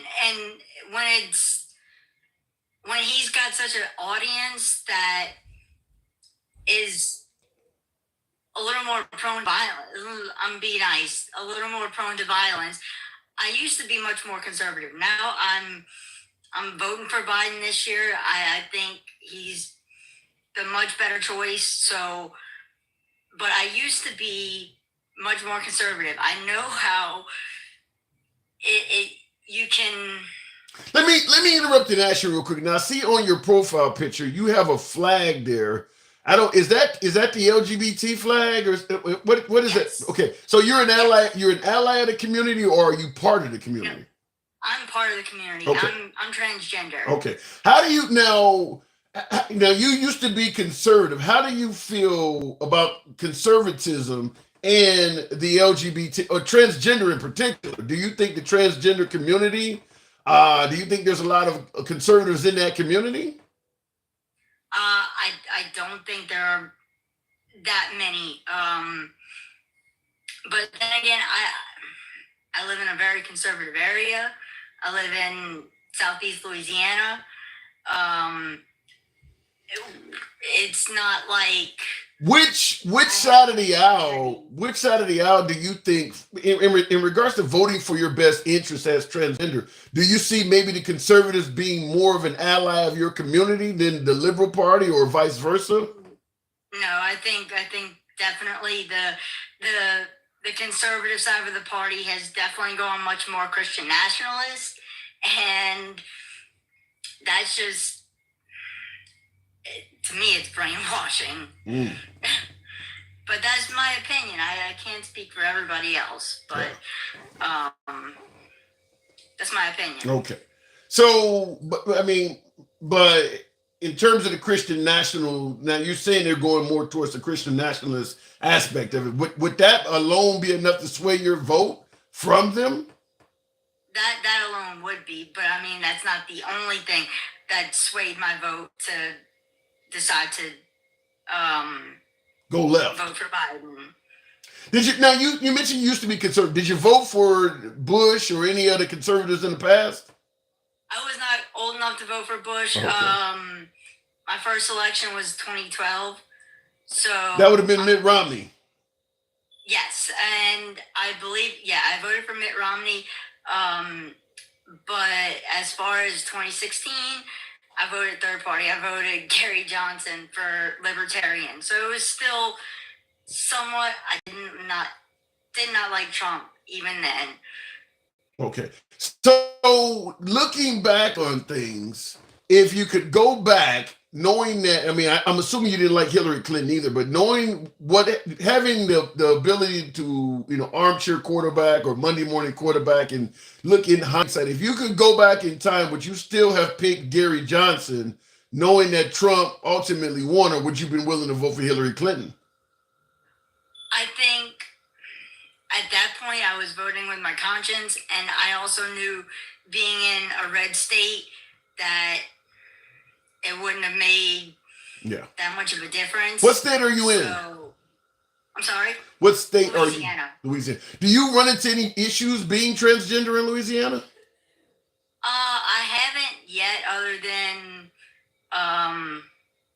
just people around me that I know that are very conservative and against it. But I try to stay away from that. There are a lot of things that the current state legislator would like to and have started pushing back against other trans people. So I foresee things in the future being a lot more difficult. Now, are you in a major urban area of Louisiana, like New Orleans or Baton Rouge or Shreveport, or are you out in rural areas? Kind of a mixture. I'm in a college town. I'm between New Orleans and Baton Rouge. Because the colleges tend to be more liberal, though. Yeah, and I think that definitely helps. I'm in and out of classes still, but it does feel a little bit safer being around a college, because there's younger thought, and that always kind of helps. It's not just all. I'm not saying all older people are right. I get your point. It's not just far right. I totally get your point. Well, I do have to move it on, Arden. This is obviously our first time talking. You're certainly welcome back anytime you want. My door's always open to you. Appreciate you coming through. Come on back anytime. All right, thank you for having me. Absolutely. So looking in the comments, real quick, moving it on. Blue wave, baby, in 2024. You think there's going to be a blue wave? I don't know. We'll see. We in Louisiana will continue to push against transgenderism, says Slim84. I'd be curious to know, Slim, if you will follow up your comment. Why are you pushing against transgenderism? I'd be curious to know. You go in your house at night, you spend your time with your family. Why do you want to push against what somebody else is doing in their house or what that person is doing with themselves? I'd be real curious to hear your answer. Continuing on, though, great job. That's TikTok said it. Because they're Christian nationalists. They're scared. Scared of what? You think a transgender is going to turn into a demon and terrorize the countryside at night? What are you scared about? Real quick. Going back to the box, I don't know what I just did there, but we will continue on with Luca Moo Clark. Good evening. Yes, they are scared they will find out them. Yes, well, hold on a second, Luca. Somebody said, yes, they are scared they will find them attractive. Okay. Luca, good evening. Luca, are you there? You're on mute. Okay, can you hear me, Luca? Can you hear me, Luca? I can hear you. Okay, you got a real bad echo. Let me roll up the windows. Are you on Bluetooth? No. Okay, because it's gonna be. Well, yeah, through my car. Yeah, because I'm hearing myself. We're not going to be able to talk this way. You're going to take it off the Bluetooth. Okay. Because otherwise, I'm talking to myself. Okay. Hear me better now? I can hear you. Okay, that's perfect. Okay, so what do you think of the photo displayed above me? Okay, so as far as the photo displayed above you, it really hits a personal part of my life because my uncle was an X-ray technician at San Francisco General Hospital for all his life, and he retired. And 3 months after he retired, I guess some guys thought he was a doctor. He drove a Mercedes. It was an older Mercedes. And he was hogtied, beaten, robbed, and killed. Damn. 3 months after he retired and worked his whole entire life. So that is very personal to me. Wow. And I'm sure my uncle is not the only one that went through some kind of trauma like this. So it's very, very telling what type of state of mind Trump has, because I believe in my heart he would be absolutely okay with this happening to Biden. And for the people that think it's a joke or think it's funny, or for Trump to post that on his social media, it's disgusting, to say the least. So you definitely believe it's crossing the line then? Absolutely. Yeah. Now I saw one of the viewers stated that they're voting for Trump because they're voting for their bank account, they're voting for their pocketbook. I had another individual say, I don't mind a few mean pictures or mean tweets if I can get cheap gas and a good economy. But how do you view people who would overlook stuff like this in favor of, well, if I make a few extra bucks at the end of the week and I can buy more groceries, I don't care what he's doing? If that was the case, and because that's not true, your groceries aren't higher because of Biden, they weren't lower because of Trump. If they really understood how our economical system works, how things, obviously, Trump took over from an excellent administration and then went into a pandemic. So obviously, if things were for almost 2 years, no companies were making any money. So a lot of those companies are in corporate greed right now, trying to make up for lost time. It doesn't have anything to do with Biden or Trump. It's just what we went through. So if you think that it's okay to murder someone to have a couple of extra dollars in your pocket, that's something that you need to. In defense of Trump, they're not suggesting that they're trying to murder Biden. This looks more like a kidnapping, which could lead to that. We don't know, but this looks more like he's being kidnapped. He went to court and he asked if he could have immunity to kill his. Yeah. Well, wait a minute. No, he went to court asking for immunity. The judge was the one who challenged and said, if he was to order the death of to use the Navy SEALs to kill his opponent or something, would that mean he would have immunity from doing it? And his defense team had a hard time saying no, but he wasn't the one asking for permission to do that. But how many times has his boyfriend Putin done it? Yeah. You saying that Trump? The same time as that. You saying that Trump has Putin-like aspirations? Absolutely. Wow. Absolutely. Wow. So what do you think? And he wants. Go ahead. He wants to bring that here to this country. Wow. He wants to. He said dictator for one day, from day one. That doesn't mean day 2, day 3, day 365. He's gonna stop. He wants to be a dictator. He wants people to bow down to him. It's all about power for him. And at this point, he's desperate because he's at the point where he's losing everything. And so... Is he really? Well, he's coming close. It hasn't happened yet, but... I still have faith in our system. It's dissipating at some points, but I still do have faith in our system.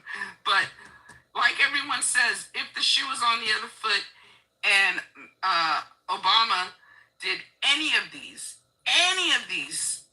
things that Trump is getting away with, he would have been impeached and convicted. He wouldn't have just been impeached, but he would have been convicted, and he, not like Clinton, he would have been taken out of the White House if he would have done any. I don't know. I can't say for certain if Obama had done this stuff, he would have been impeached and taken out the White House, but they certainly would have been heavily criticized. I do believe Trump is getting a pass over and over again on things that particularly Obama, certainly January 6th, I don't think it would have been viewed the same way if Obama did it. So I do agree with that part. He wore a beige suit or tan, beige, whatever color you want to put on it. And the country went into an absolute uproar. Yeah. It was ridiculous. And I wanted to say one other thing about one of your previous... Yes. Yes. He said that he was okay with the police. Yeah. Trump saying that the police needs to knock him around a little bit and do this, do that before they put him in the car. Okay, so everyone has a problem with people who do crime. I came to my car, my window was broken, I was devastated, I was upset. I don't keep nothing in my car. The only thing they got was mail, which kind of scared me because you know where I live. But at no time ever would I want the police to think it's okay to... We have laws against vigilantes. So even if a police officer does it, it's not okay. My son is a police officer. And my son would never do anything like that. But one, he's not intimidated by people that he arrests. And I think a lot of police officers are in a position that they shouldn't be in. They get intimidated once they get somebody in cuffs. It happened to me. I don't know if you know, I don't know what state you live in, but here in California, we sell this aspirin, and it's called BC powder for people that can't take pills. And I used to get really, really bad headaches. So I would take this powder, and it was in like a little wax paper. and the paper was in a package, but I didn't have the package because I had taken the powder out of the BC powder Okay. package, and I had it for when I got off work to take it, and the police officer that found it on, we got pulled over for no headlight, and I was dumb enough to get out of the car and check to see if the headlight was out or not. Oh. Right. Mistake, my part. I totally take ownership for trying to, because I was like, how did the light just go out that quick? So when I did, he asked me, he said, okay, now you're going to be detained. So he frisked me. He asked me if I had anything on me. And I said no. And so when he found my aspirin, he thought it was cocaine. And he thought I lied to him. He literally slammed my head in the hood of the car. And the woman officer that was with him, I could hear her whisper to him, that's aspirin, that's aspirin. He did not care. He did not want to hear it. So I say to that guy, what about people that are falsely arrested? Well, they don't. In my humble opinion, they don't care about those people. I think that just like with stop and frisk, we're gonna stop and frisk some innocent people. There's two trains of thought. From the liberal side of the aisle, they would rather have some bad people set free than to ever arrest somebody innocent. From the right side of the aisle, though, they would rather incarcerate some innocent people as opposed to letting a bad person go free. And that's how the two sides differ, which is why liberals tend to let people out pretty damn quick, and the right would rather hold you in. And at the end of the day, you're liable to hold some people in there that don't deserve to be in there. Until it happens to them. That is true. Because they keep thinking that it's not going to happen to them or their kids or their grandkids or their neighbors' kids that are good kids that they know so well. And then they're going to change their mind. Yeah. Unfortunately, in most cases, though, it's not going to happen to them. Even in the African American community, there are people who are in favor of stop and frisk and things like that. But most of the people who are in favor of this stuff, I've said this before, most people who are in favor of stop and frisk and tough policing are people that are at no risk of ever being stopped or frisked or dealing with a tough police. Even in the African American community, it's tend to be older people, elderly folks. The police ain't gonna stop and frisk a 60-year-old. It's the younger crowd that has to deal with this stuff, and they're overwhelmingly against it. Just like a lot of folks that don't live in high crime areas or in urban areas are in favor of stop and frisk because they're not doing it in their neighborhoods. Their kids are not going to come home and say the police went through their car and accused them. They don't have to worry about it. So it's easy to be in favor of something where you'll never have to deal with it. I'll give you the last word, though. I do got to move it on. Okay, so my last word is, when it happens here, like what I see here in California, when it happens to somebody that is innocent or guilty, I'm not saying they could be guilty as sin, they could be undocumented or whatever. When it happens and that person is so scared because of the climate of this country, and they run or they fight because they think they're fighting or running for their life, and they ended up getting tased and they still run, that don't work. And the officer, and my son worked with these guys, my son told me some of these cops are intimidated and scared. Yeah. So they pull their gun out quickly because they don't want a confrontation, because the first thing they think is that their gun is going to be taken against them and used when the other guy is thinking, this cop is about to kill me. Yeah. I got to get out of here. Well, and this is how people die. Yeah, and I totally agree with that. I will continue speaking about this on the other side. But thank you, Luca, for coming in. Come on back through anytime. Thank you for having me. I appreciate it. Absolutely a pleasure. Now, I will say this. I think there's two reasons why the police have the way they act, the way they often act, the way they do. And one of them is, I do believe, the media. Certainly, particularly with folks that look like me, 70s and 80s, we were portrayed on the television as criminals all the damn time. Right now, they're doing it to immigrants. So if I'm a police officer and I believe the media that is often portraying these people as violent, for instance, Trump is referring to immigrants often as rapists and murderers. Well, anytime I come in contact with you, the first thing I think of is I'm dealing with a potential rapist or murderer. Tell me that's not going to have me on edge. So that mindset is what can lead to shoot first and ask questions later. Is because you've been convinced that the person you're dealing with is a bad person. So you already up on contact have a negative persona in your head about them. I believe that's one reason why the police get into a lot of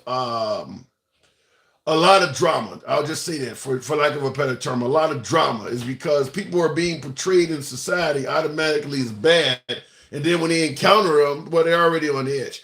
The other reason is probably not as popular with some, but we are a pro-gun country. America is pro-gun, so that the police, they have no clue who they're dealing with. Every single interaction could be an armed individual. So once again, just like with being told everybody's a rapist and murderer, you also know everybody you encounter could be armed. So that too puts the police on edge because everybody you deal with could have a gun. Now I'll tell you my own personal story. I used to live in Australia for a short time. Australia, it's very difficult to obtain a firearm in Australia. Very few citizens are armed. And you can tell that this is the case when you look at the interaction between police and the citizens. It is considerably more relaxed. Like in America, the police often will touch the back quarter panel of your car when they pull you over. You know why they're doing that? To leave their fingerprints on your car, just in case you take their life, there will be some evidence that they were the one that pulled you over. They are literally anticipating a possible execution when they're walking up to your car. That doesn't happen in countries where everybody is not armed.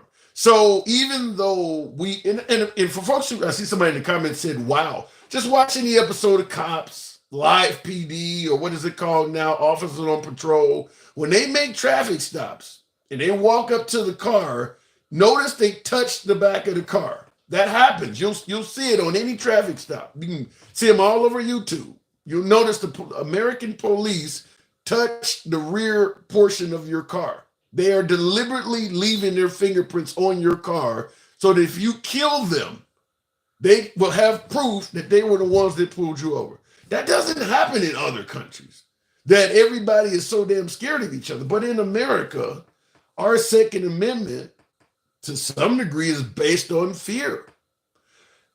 I'm not trying to take away, anybody's ability to own a gun. Listen, if you own a gun, you own a gun. That's how it is in this country. But understand that's the main reason we have guns in this country is either I need a firearm to protect myself, or I want a firearm to prevent the government from becoming tyrannical against me, my fellow neighbor, to protect us against government tyranny, or if we are ever invaded, the citizens can fight back.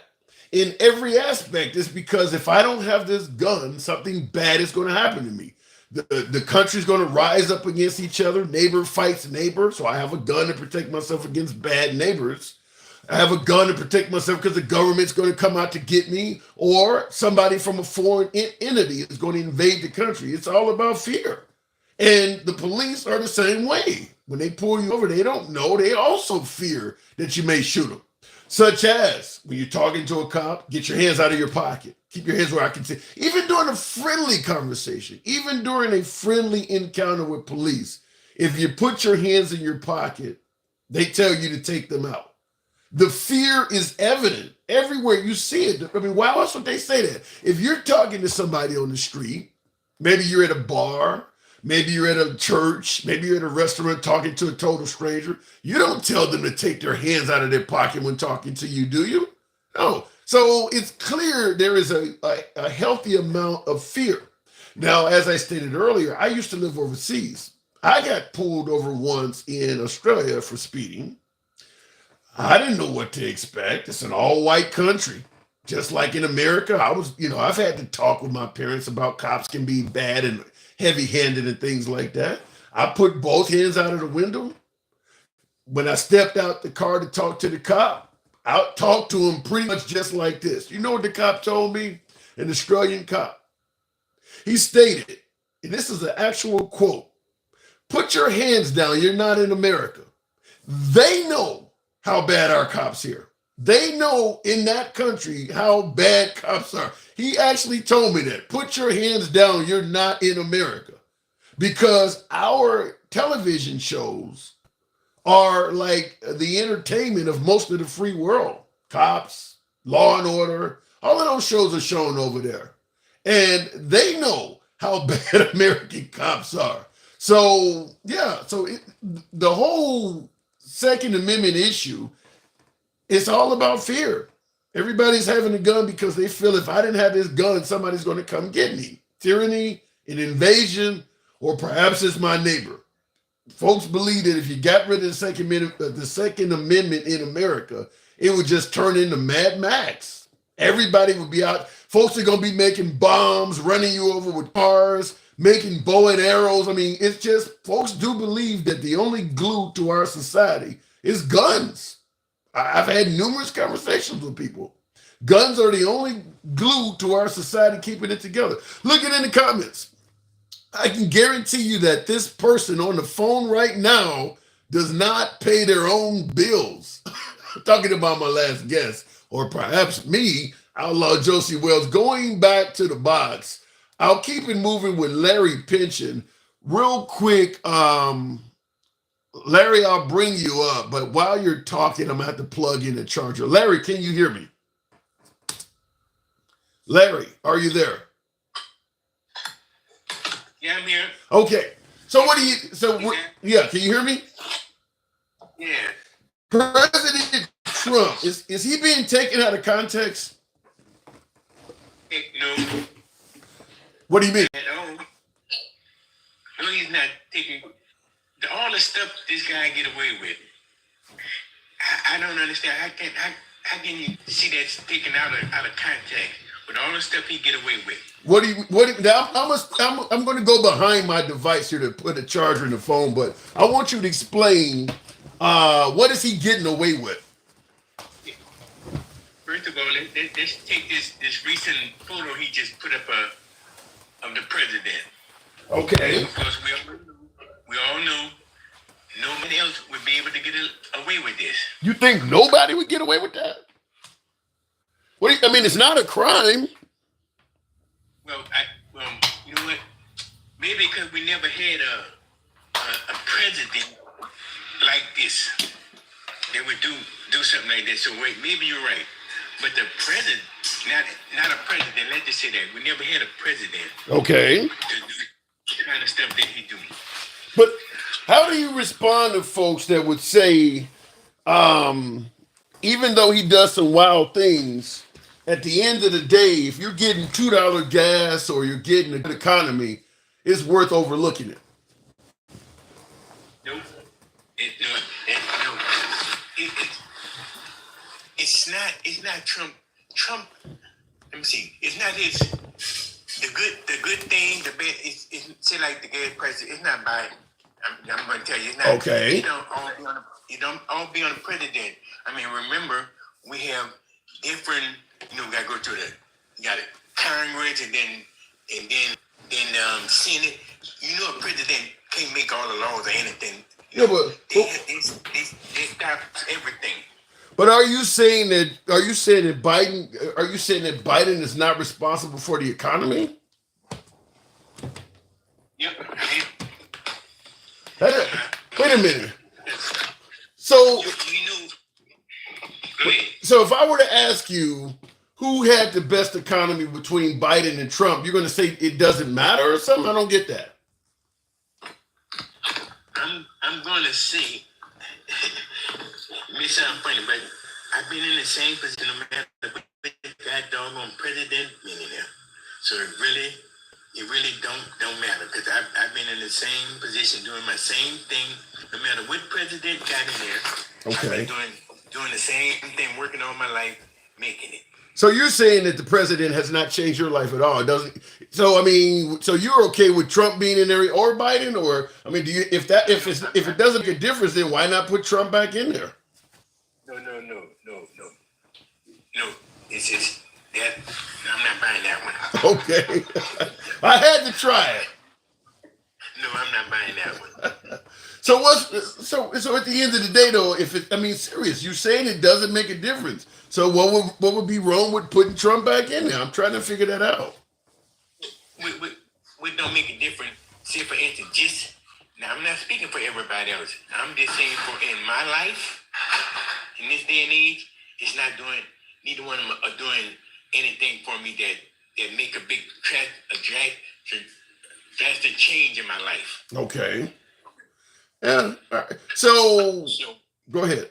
It just the way Trump is his ways. I mean he's like I said, he's for the rich people first of all. What makes you say that? So we're gonna go through this tax cut stuff, right? Okay. They give to the rich. That's gonna be the main thing. Oh, so Well, I mean, there's a lot of middle class and lower income folks, particularly in red states, that think would suggest they were doing much better off under Trump than Biden. Well, like I said, maybe they was, but like I said, in my position, I've been on. Okay, I've been the same way, but what I really want to say for instance, like Gen X. Okay. Okay, can you ask all your MAGA guests that come on board here? You said all the what guests? Your MAGA. Oh, MAGA. Okay, that ain't what I thought you said. Okay, so I'm asking all the MAGA. What am I asking them? Please, when they get caught in the corner to show receipts, stop going back to the 1800s. Every time you ask them something, they keep going back to 1800s instead of talking about what's happening now. Yeah, anytime they get in the cross, anytime you get them backed up, they're going to come back with, well, in the 1800s, they did this. Well, we're not talking about in the 1800s. We're talking about now. Well, in the comments, Raptor says 1800 was good for our country. They got somebody in the comments that's suggesting 1800s was a better time. Okay, that's fine. I'm just saying, every time they get caught in a corner, I mean, this is what they do. Yeah. They just go way back to yesteryears. Yeah. Well, when they say the phrase is "Make America Great Again," so perhaps they are talking about a time in the past. America is great. It's been great. It's going to always be great to me. Okay. All right. So you're definitely no fan of Trump. Not at all. What do you think America would be like? What do you think America would be like if he got reelected, though? I mean, there is a good chance Trump could be our next president.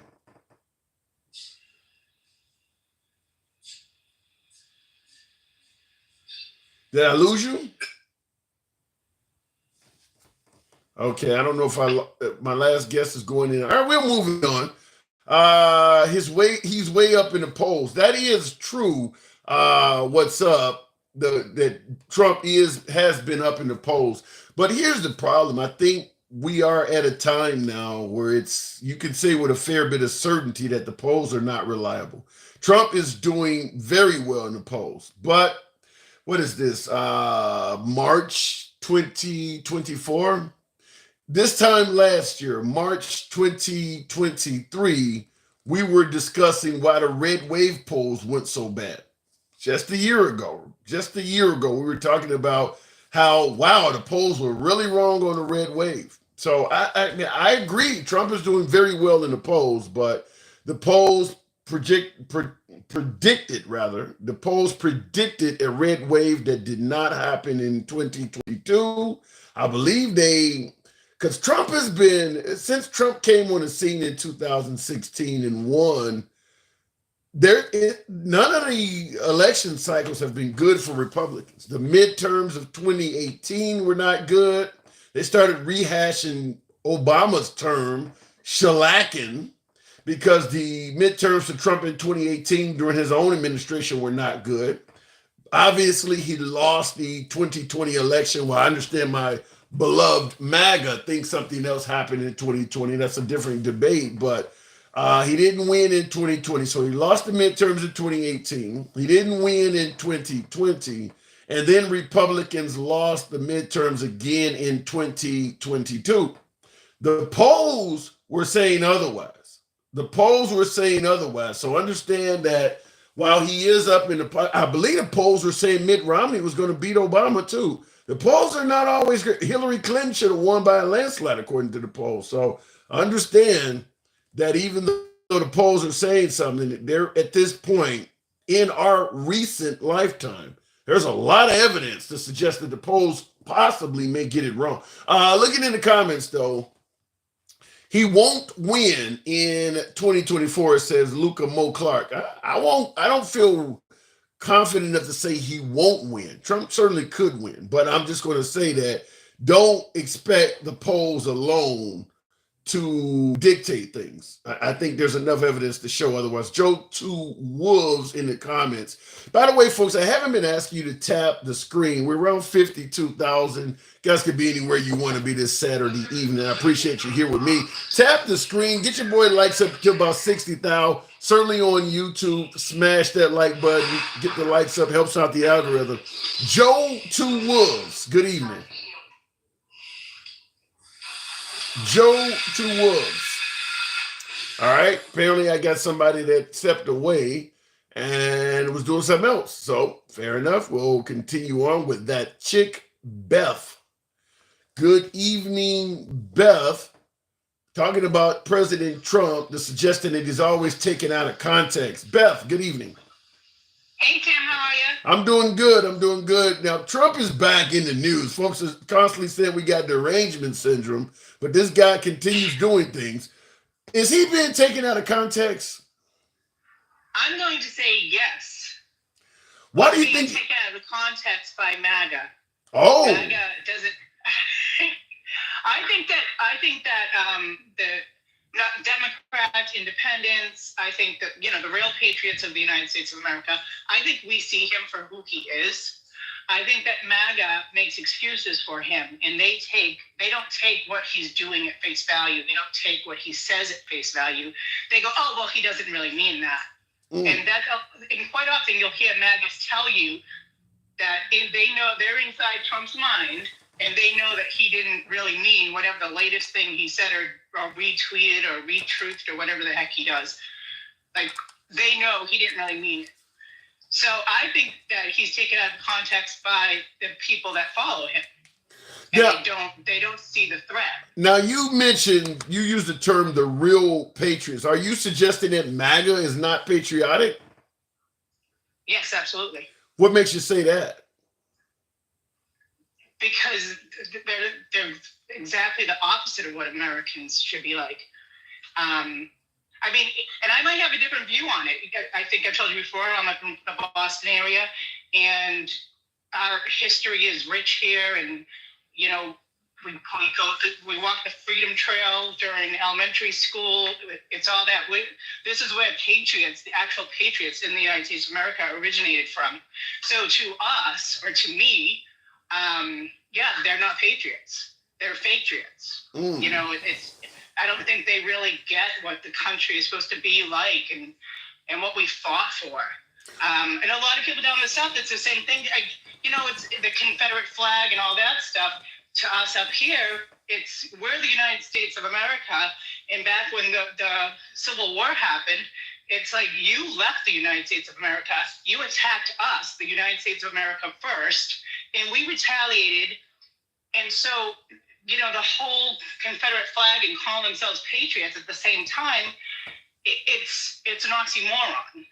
Yeah, to me. I gotta say, yeah, now that you pointed out, it is a bit baffling how you could try to secede from the country and then call yourself patriotic to the same country that you tried to attack and secede from. While you're flagging the Confederate flag, while you're flagging, you know. Yeah, I don't. Yeah. It's like it's just weird.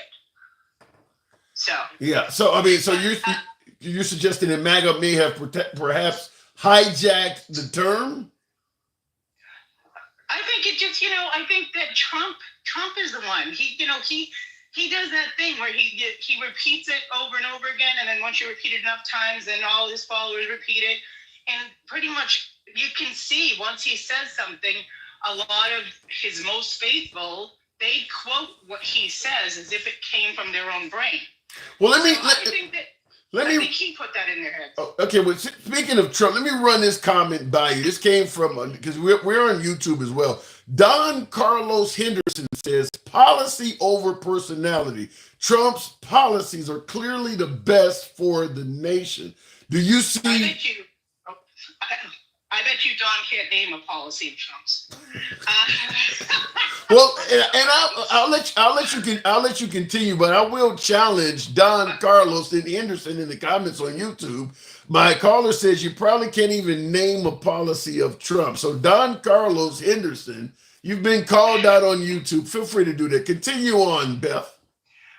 Yeah, I think that if Don wants to look at Biden's accomplishments, all you have to do is you go on the whitehouse.gov, you'll scroll down to the words that say the record. Click on it, and it will name all of Biden's accomplishments thus far. I just think that I don't think a lot of the people that are still MAGA, I don't think they followed politics or anything to do with politics pre-Trump. I don't think they get deep into researching it. I think it's more like a club. But well, you said, now I noticed you said club. Other people call them a cult. So you just see it like a club. Yeah. I don't want to, I'm trying to say club. Yeah, okay. Club sounds nicer. Yeah, well, yeah. Yeah, I go to the club. I don't go to the cult. You're just a club. Yeah, I go to the club. I ain't going to the cult. But yeah, I mean, I think like Biden, his policy, hands down, and then the people that will talk about gas, it's just that's so, I don't know, it's so low vibrational to like, oh, well, we have better gas prices. It's like they don't look into it. They don't look to see what's happening around the world with Ukraine and what really affects those prices. And they also don't take into account, it's like we had a full-blown pandemic that we had to come back from. The first 2 years of Biden's term, you're really in Trump's stuff still, and we don't come clean of that until the last 2 years. And then people say, well, why did it take them so long to start all this progress? Well, that's how politics works. It's with every single president.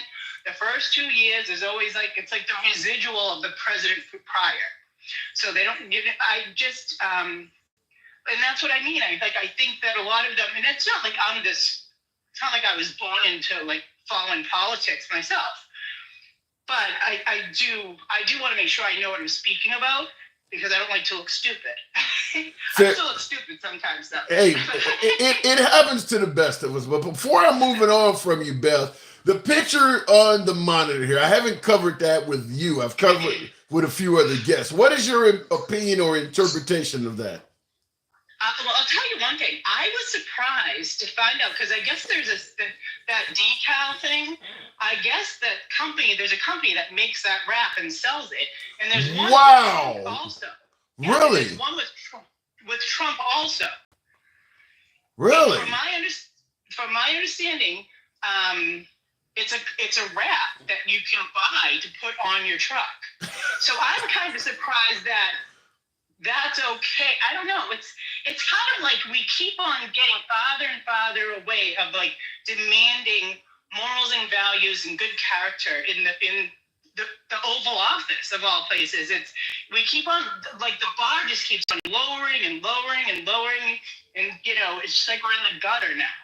Yeah, but let me just say this real quick now, because you mentioned that you've heard. I haven't heard that, but you said you heard that this is a wrap. Well, I saw it one with Trump, and they said it's actually a company that sells it. And I mean, yeah, Trump reposting it. It's like You know, it's like, dude, you're such a scumbag. Do you see if a citizen got this same rap of Trump on their vehicle, do you see Biden is posting this on his social media account? No, Yeah. no. Yeah. I mean, Biden has too much class for that. Yeah. Biden might think it's funny, like to himself, but he's not going to tell you. And I don't even know if Biden would think it was funny. I think Biden might look at it and be like, you know what? I'm worried about the American people if we're getting to this extreme. Like, I could see Biden more reflecting on how the atmosphere of current politics is affecting the American people as a whole, you know, than really getting into the joke of it. I mean, honestly, if I saw either one, if I saw Biden or Trump in real life, I would be like, who the heck is that freaking loser driving that truck? Yeah, I don't. I just would, like, you know, I wouldn't have a good feeling even if it was Trump. And I feel the same way. And as I stated earlier in the program, to have the current president hog-tied on the back of your truck while waving an American flag, very similar to our conversation where you mentioned calling yourself a patriot while flying a Confederate flag. It's an oxymoron. You can't be patriotic to the country while talking about kidnapping its leader. I mean, there's nothing, there's no democracy in that whatsoever. That's a violent overthrow. So I don't see any humor in it at all. But Beth, I do have to move it on.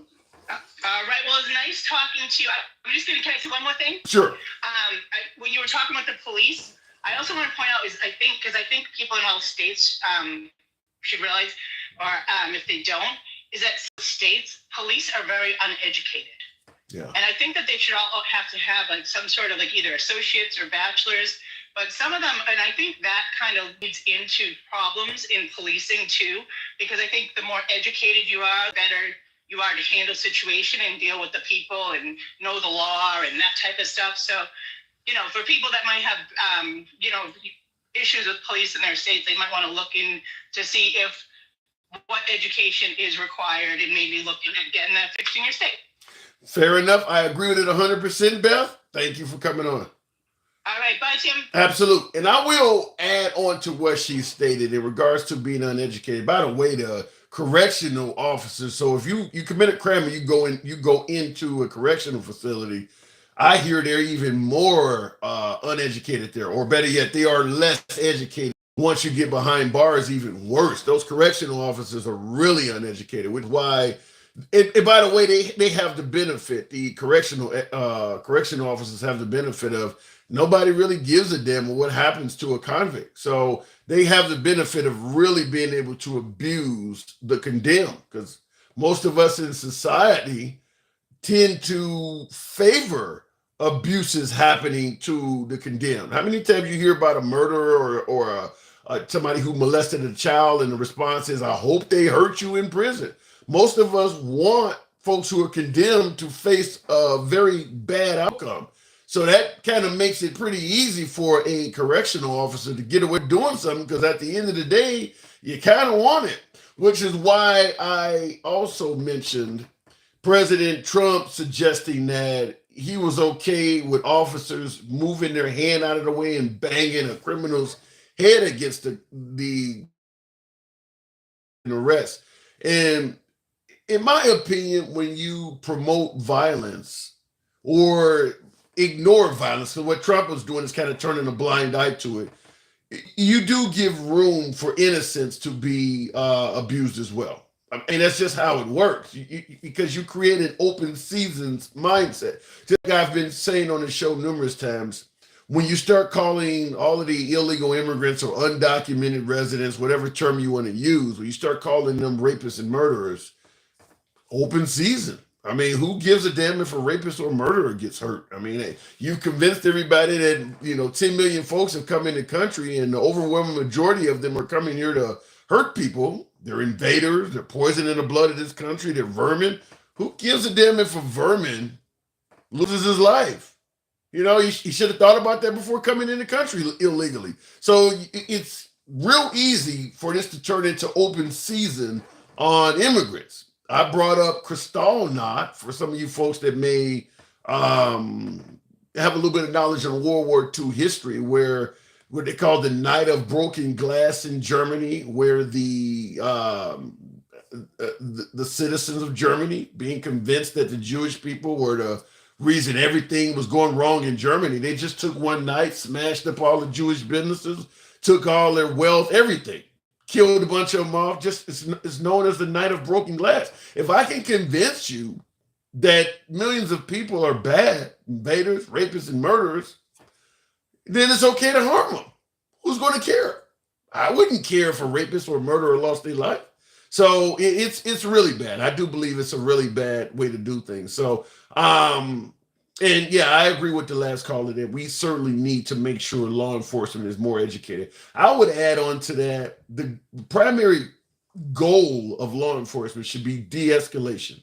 At any encounter with citizens, it should always be de-escalation. We know for a fact that if you challenge a cop, cuss a cop out, say something negative about a cop, in most cases, the cop will escalate the encounter. Perhaps give you more tickets than you deserve, maybe arrest you for the slightest bullshit, maybe create a reason to arrest you. But if you are not respectful to a police officer, the last thing they're going to do is try to de-escalate the situation. They generally will take it to a higher level. That's where I personally believe they could actually really improve their relationship with the public. Because at the end of the day, your job is to serve the public, not keep the public in check. As if I demand respect. I'm above you. And when you are encountering me, you should treat me as such. That's kind of the mentality they have. And that can lead to problems when people of the public don't respect cops or do not adhere to their ego. Well, if they got to defend the ego, then there goes the safety of the citizen. And that happens all the time. Looking in the comments, Trump is writing the 10 Commandments too. I hope not. I hope not. I hope he's not trying to rewrite that 10 Commandments. Job is to serve Jesus. I don't mean job is serve. I'm respectful. I comply. I answer questions and out the door within 8 minutes. What's up? Now, you're suggesting you're respectful, you comply, you answer questions, and you're out the door within 8 minutes. My response is good for you.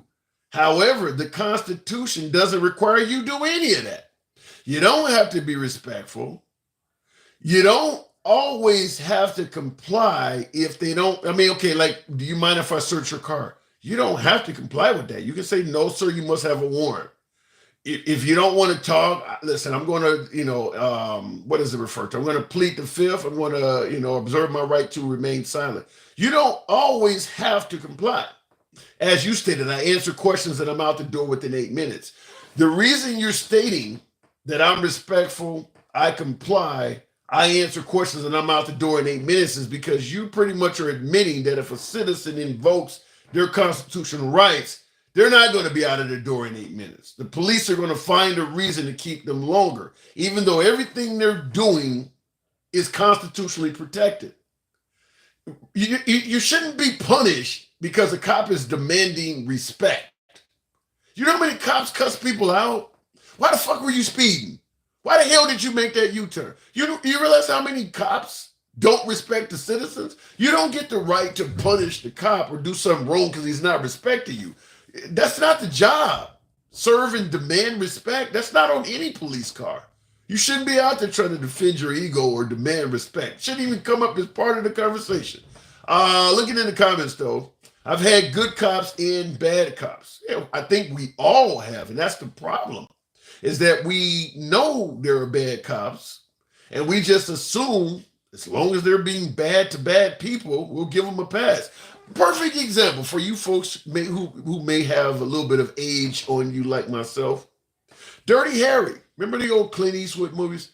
That's a bad cop. Go ahead, make my day. I actually want to kill you. I'm going to give you a chance to do something to give me a legitimate reason to kill you. And we favorite that type of stuff in this society. Like I said, as long as you are a bad person, we don't care if something bad happens to you. We kind of want it to happen to you. So we're not here really seeking justice, but rather revenge. Revenge. As long as you kill a bad person, I don't care. What do folks say all the time? I don't want to pay tax money to have you locked up. I'd rather have you executed. Save the taxpayers' money. I'd rather execute somebody to save money. You're really talking about killing people to save money. That's how our country talks. That is how we talk in this country. Going back to the box, though, when I run across a bad cop, what it says, when I run across a bad cop, I just turn their life upside down with black magic. Or with until, wait a minute, I turn their life upside down with, I don't know what the hell that means. All right, going back to the box, though, turning somebody's life up and down. Faith London, good evening. Welcome to the program. You got any black magic on your Faith? No. Can you hear me? Loud and clear. Okay, listen. Handsome. Tim. Yes, ma'am. Okay, so listen. Taken out of context, this is my problem with it. Okay. They're at the rallies cheering for him when he says stuff, right? Like, oh, I'm going to be a dictator for one day. But what I've always been told by, older people, listen to what a person is not saying, not what they're saying. So that means they're at the rallies cheering, and he's saying this. So I'm thinking that the Trump supporters don't think what he's saying applies to them. You get what I'm saying? So in essence, they're like, yeah.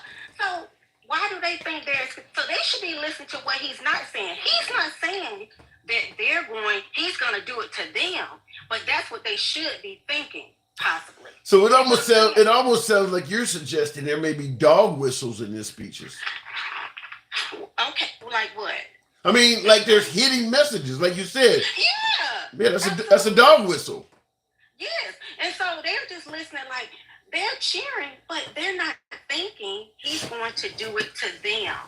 Bless you. My allergies are bad also. It happens. It happens. I have to go. So anyway, that's what the problem is. They think it's only going to happen to Democrats, right? Yeah. That's what their problem well, is. Well, did they not see what happened to Mike Pence? He's not a Democrat. Nikki Haley's not a Democrat. But Chris Christie's not a Democrat. Exactly. So they have put blinders on for him. Now, let me say something to you, and I just want you to look at the comment. Look, Tim, just listen to me, and I want you to look at the comment. Look, this is what I want you to do.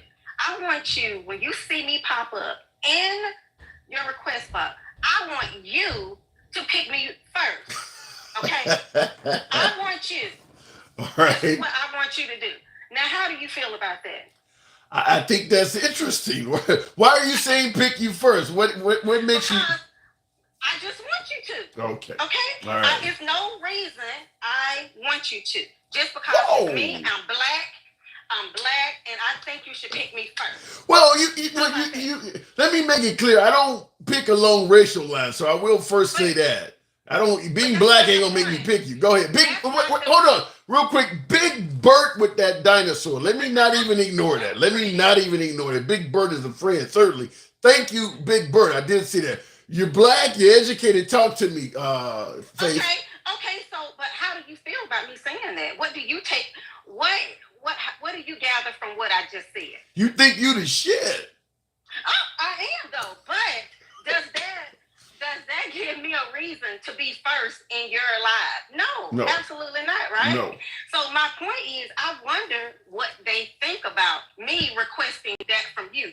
Trump requires them to do certain things, right? Now, I'm just kidding, okay? Okay. But now, I'm not being serious, but I am black, okay? I know you see that. Yeah, no, I can hear it too. You good. Keep going. Okay, so he requires things from them. This is what they're forgetting. If you don't do what he says, you're going to be treated just like the judge, just like Biden. He's going to send his he's going to send his minions after you because you did not agree with him. I get your point that Trump wants yes men around him, and I think that's undeniable. Yeah. But I do have to ask this question though: if Trump is, as you say, someone who demands loyalty, otherwise he'll throw you under the bus, or you said he'll have his minions come after you. Why are there so many? Why are there so many people after seeing what happened to his inner circle, like Bill Barr or Attorney General Barr, rather, or Mike Pence or Scaramucci or Ambassador Bush? Why are there always no shortage of folks who are willing to follow in their footsteps after seeing what happened to all those people? I think they think they're gonna gain something from it. So there's something like Trump could be promising them just like he did. What's that lady in Florida? What's her name? Oh gosh, it just slipped my mind. The one in Florida that's handling that case, Cannon. He even put in a text. I mean, not a text, a tweet on his social. I ain't gonna say true social, but social account. He said that he would put her in the Supreme Court. Okay, some kind of way he said it. So he's promising things to them. I believe. This is my thing. But what was you saying? I just forgot. It just slipped my mind. I would just say real quick in the comments, Different Strokes says, do you require loyalty from your spouse? How does that relate to this? I have no idea. But you would expect loyalty from your spouse, right? Yeah. That's what one. But let's be real. Stuff happens, right? Yeah. Okay, so we're not gonna be unrealistic, but I think the things that they put into Trump is unrealistic.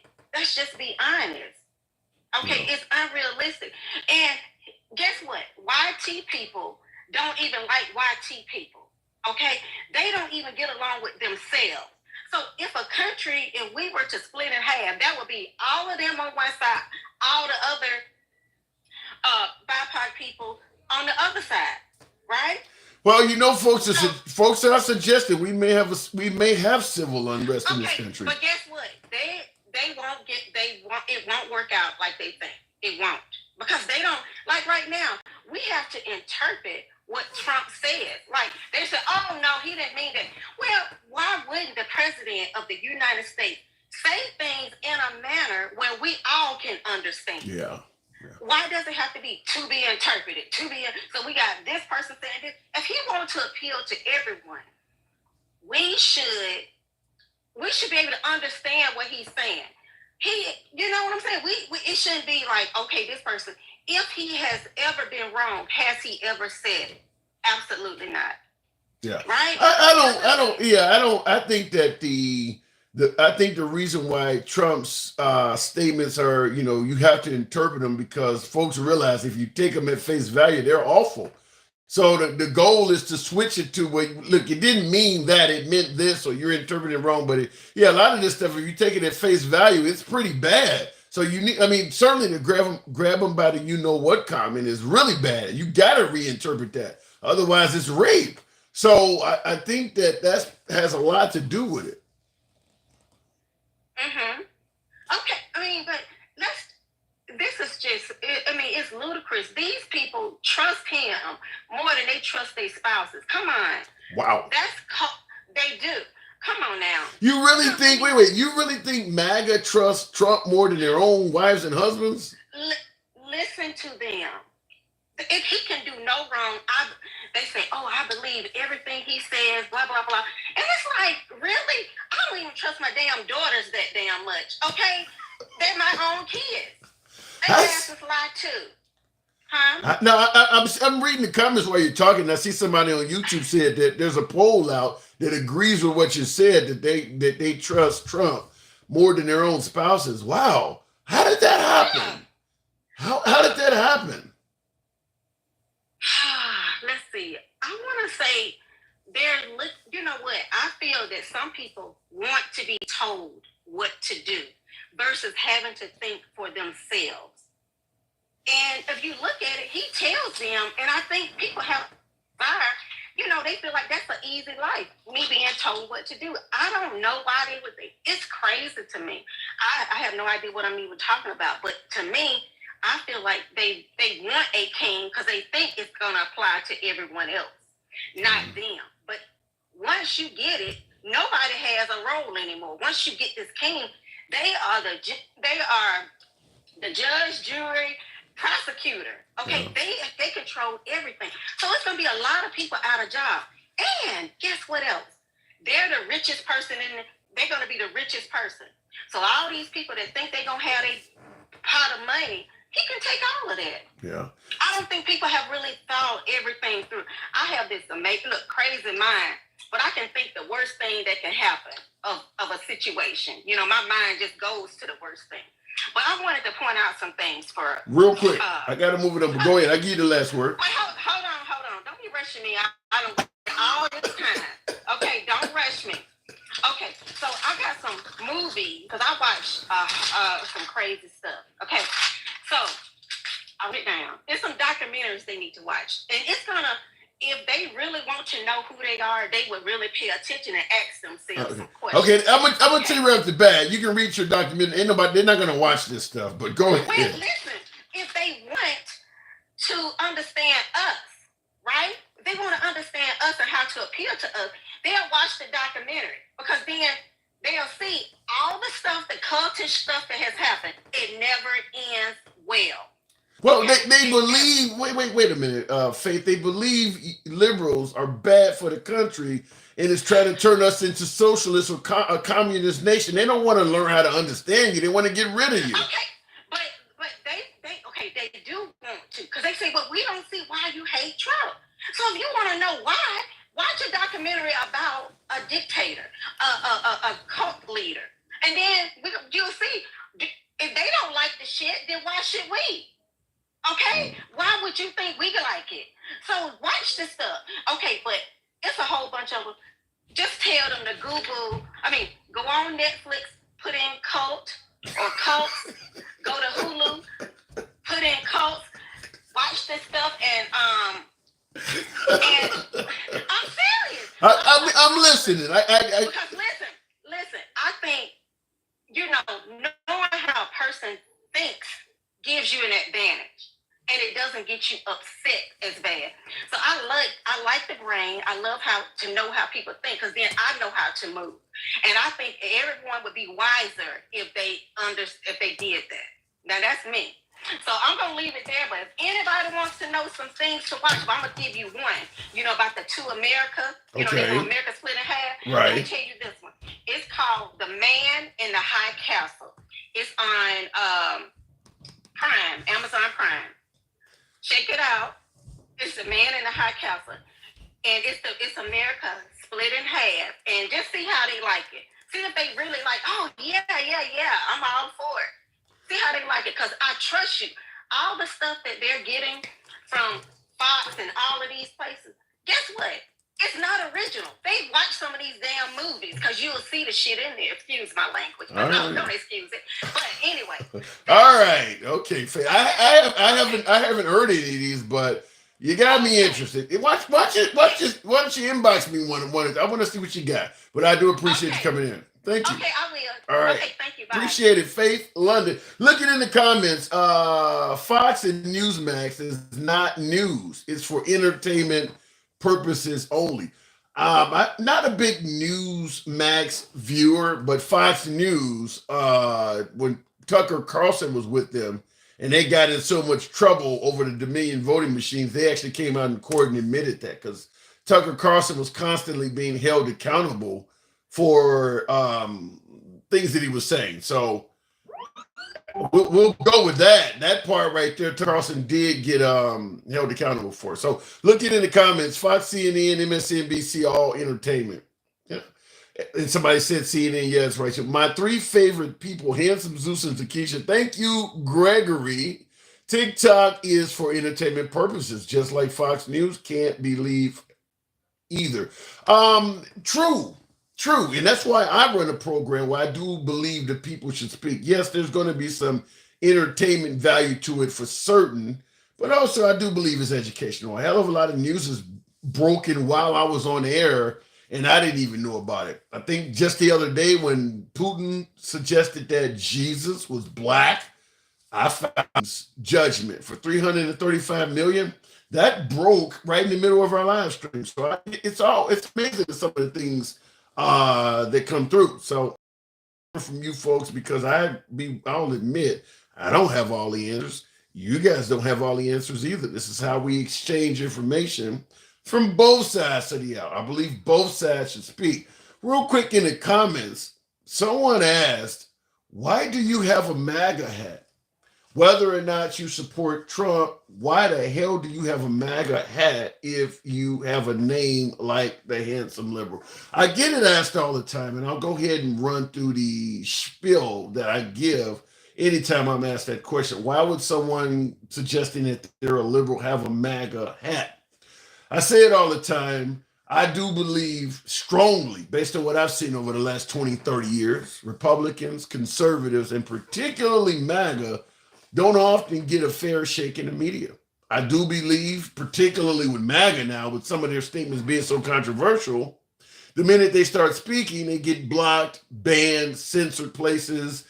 A lot of things folks don't want to hear from MAGA, and to a lesser degree, conservatives and Republicans. So I make it clear that when you're on this program, doesn't matter what side of the aisle you're on, you will always be allowed to speak, even if we vehemently disagree with you. Hell, if you disagree with everybody in the comment section, I still will defend your right to speak. Purpose of the MAGA hat is to let folks know this is a MAGA-friendly program. We're not going to block, ban, or censor that side of the aisle, whether you're on it or against it. They will be able to speak here just like you can. So that is the purpose of the MAGA hat, is let folks know this is a MAGA-friendly program and they can't speak. Because so many places, particularly live streams and social media pages that have a liberal background, they're not trying to hear shit from MAGA. They're not letting MAGA or Republicans speak at all. I don't do that. I don't believe that's the way to do things. I do believe in free speech, so you'll always be to speak here. Looking in the comments, though, what's wrong with making America great again? Says no reply. Nothing wrong with making America great again, but you do have to explain oftentimes when it used to be good. If you're going to make it great again, that means you're returning it to a time when it was better. People are going to question, when was that? I mean, that's going to come up. I get asked that all the time with the MAGA hat. When was America great? All the time. So nothing wrong with making America great. But when you throw the phrase again, you are referencing a time in the past, and people are going to want to know when that is. Looking in the box, Wanda, good afternoon, or better yet, good evening. Welcome to the program. Smash that like button on TikTok, on YouTube. Tap the screen on TikTok. There's enough of you guys in here to get your boy up to 100,000 likes. So on TikTok, certainly smash that screen, help that up. Wanda, good evening. Wanda, are you there? Can you hear me okay? Loud and clear. Can you hear me? Yes. Hi, how you doing? I'm doing very good. Hello, everyone. Hi. Well, Handsome, I just wanted to come on and say that after January the 6th, when that one Proud Boy went to jail and he told the judge before the judge sentenced him, he's like, I just want to take my child to school again, sir. I just want the opportunity to take my child to school again. And I think he got like 10 years or something like that. So my thing is, why are you giving up your life, your family, your job, your home, your children for Trump? Well, man, I think I can answer that question. You ever heard of the phrase? Yeah. You ever heard of the phrase "give me liberty or give me death"? Yeah, I did. Okay, they believe that Trump is trying to fundamentally defend the way this country was traditionally put in place by the founding fathers, and that the liberals, Democrats are trying to destroy it. So they're willing to put their lives on the line because what they believe they're doing is patriotic. They're trying to defend this country from ruin. So that's why they're no different than someone serving in the military willing to die for the country. That's how they see it. And I see that, but until you get in court, and until you get in court, and now you're pleading for leniency and you're begging the judge. Yeah, but they believe that I get that they believe that they're doing this, but now you see the lawyers, they're losing their careers. Look at Giuliani. You know, he is fighting for. He's bankrupt pretty much. Yeah. And now, and I would give you this. After January the 6th, they didn't know this was going to happen. They didn't know that they were going to go to jail, that they were going to come after them. But now you see what's going to happen. Yeah, but they also they're not playing. Yeah, but Wanda, they also believe the courts themselves are corrupt, and just like the courts are working with the Democrats trying to destroy the country. They believe that both the courts and the Democrats are on the same side. You know what? You can they can say that. They can say that the courts and the Democrat on the same side, but we know that they're not. We know that they're not. And if you know that they are, then why are you going out here and doing these things that know that it can potentially put you in jail, where you can leave your family, where you can leave your home, your job? And the other thing is, if the country is going so bad, why is Trump selling Bibles that you can get for free, the Constitution, all that you can get for free, tennis shoes that these people might not never ever get for $499, steak, cologne, water. You kind of remind me of living in it. That kind of remind me of living in the hood. You go to an intersection and people selling you every damn thing: gym shoes, steak, cologne, water.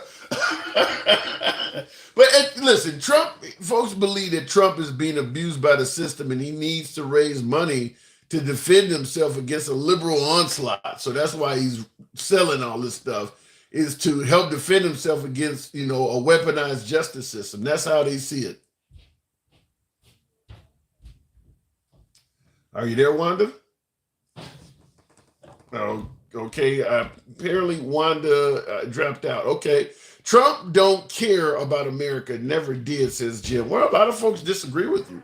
A lot of folks believe that Biden is the one that does not care about the country or is selling the country out. I had somebody earlier in the program, in the comment section on YouTube, at least I think it was, that said Biden is replacing black people with immigrants. A lot of folks believe Biden is destroying the country. I see it all the time. Don't worry about the steak. That company went bust. Yeah, the Trump steaks are no longer around.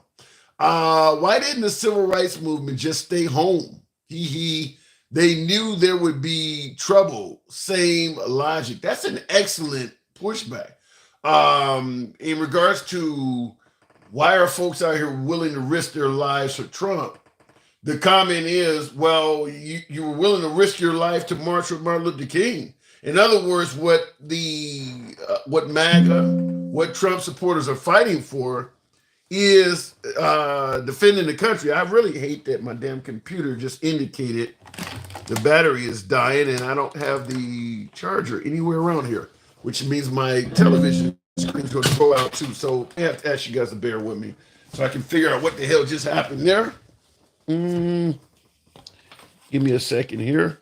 So just looking in the, okay, there we go. All right, looking in the comment section here. So what did I see here? I'm American black. I will never vote blue. Rep 8319. I haven't seen you on. You're black. I didn't know that. So, and by the way, I would love for you to elaborate why, as a black man, would you, as you say, never, ever vote blue?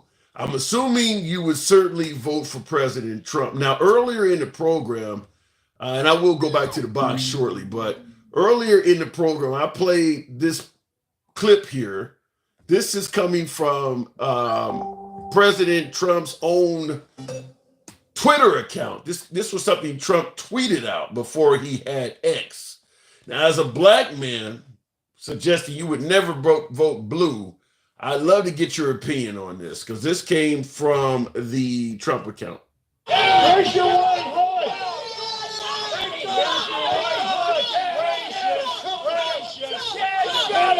White power! Yeah, there you go, white power. You hear that? So that came from Trump. Now, Trump claims he didn't hear that guy. I don't know if you heard him, Rep 8319. I'd be curious if you heard what was yelled there. But President Trump, who tweeted that out, stated he didn't hear what the guy said, which leads me to believe, why would you tweet out something if you don't even know what's on it? Looking in the comments, I don't know what I just did there. Let me see if I fix it over here on YouTube. Some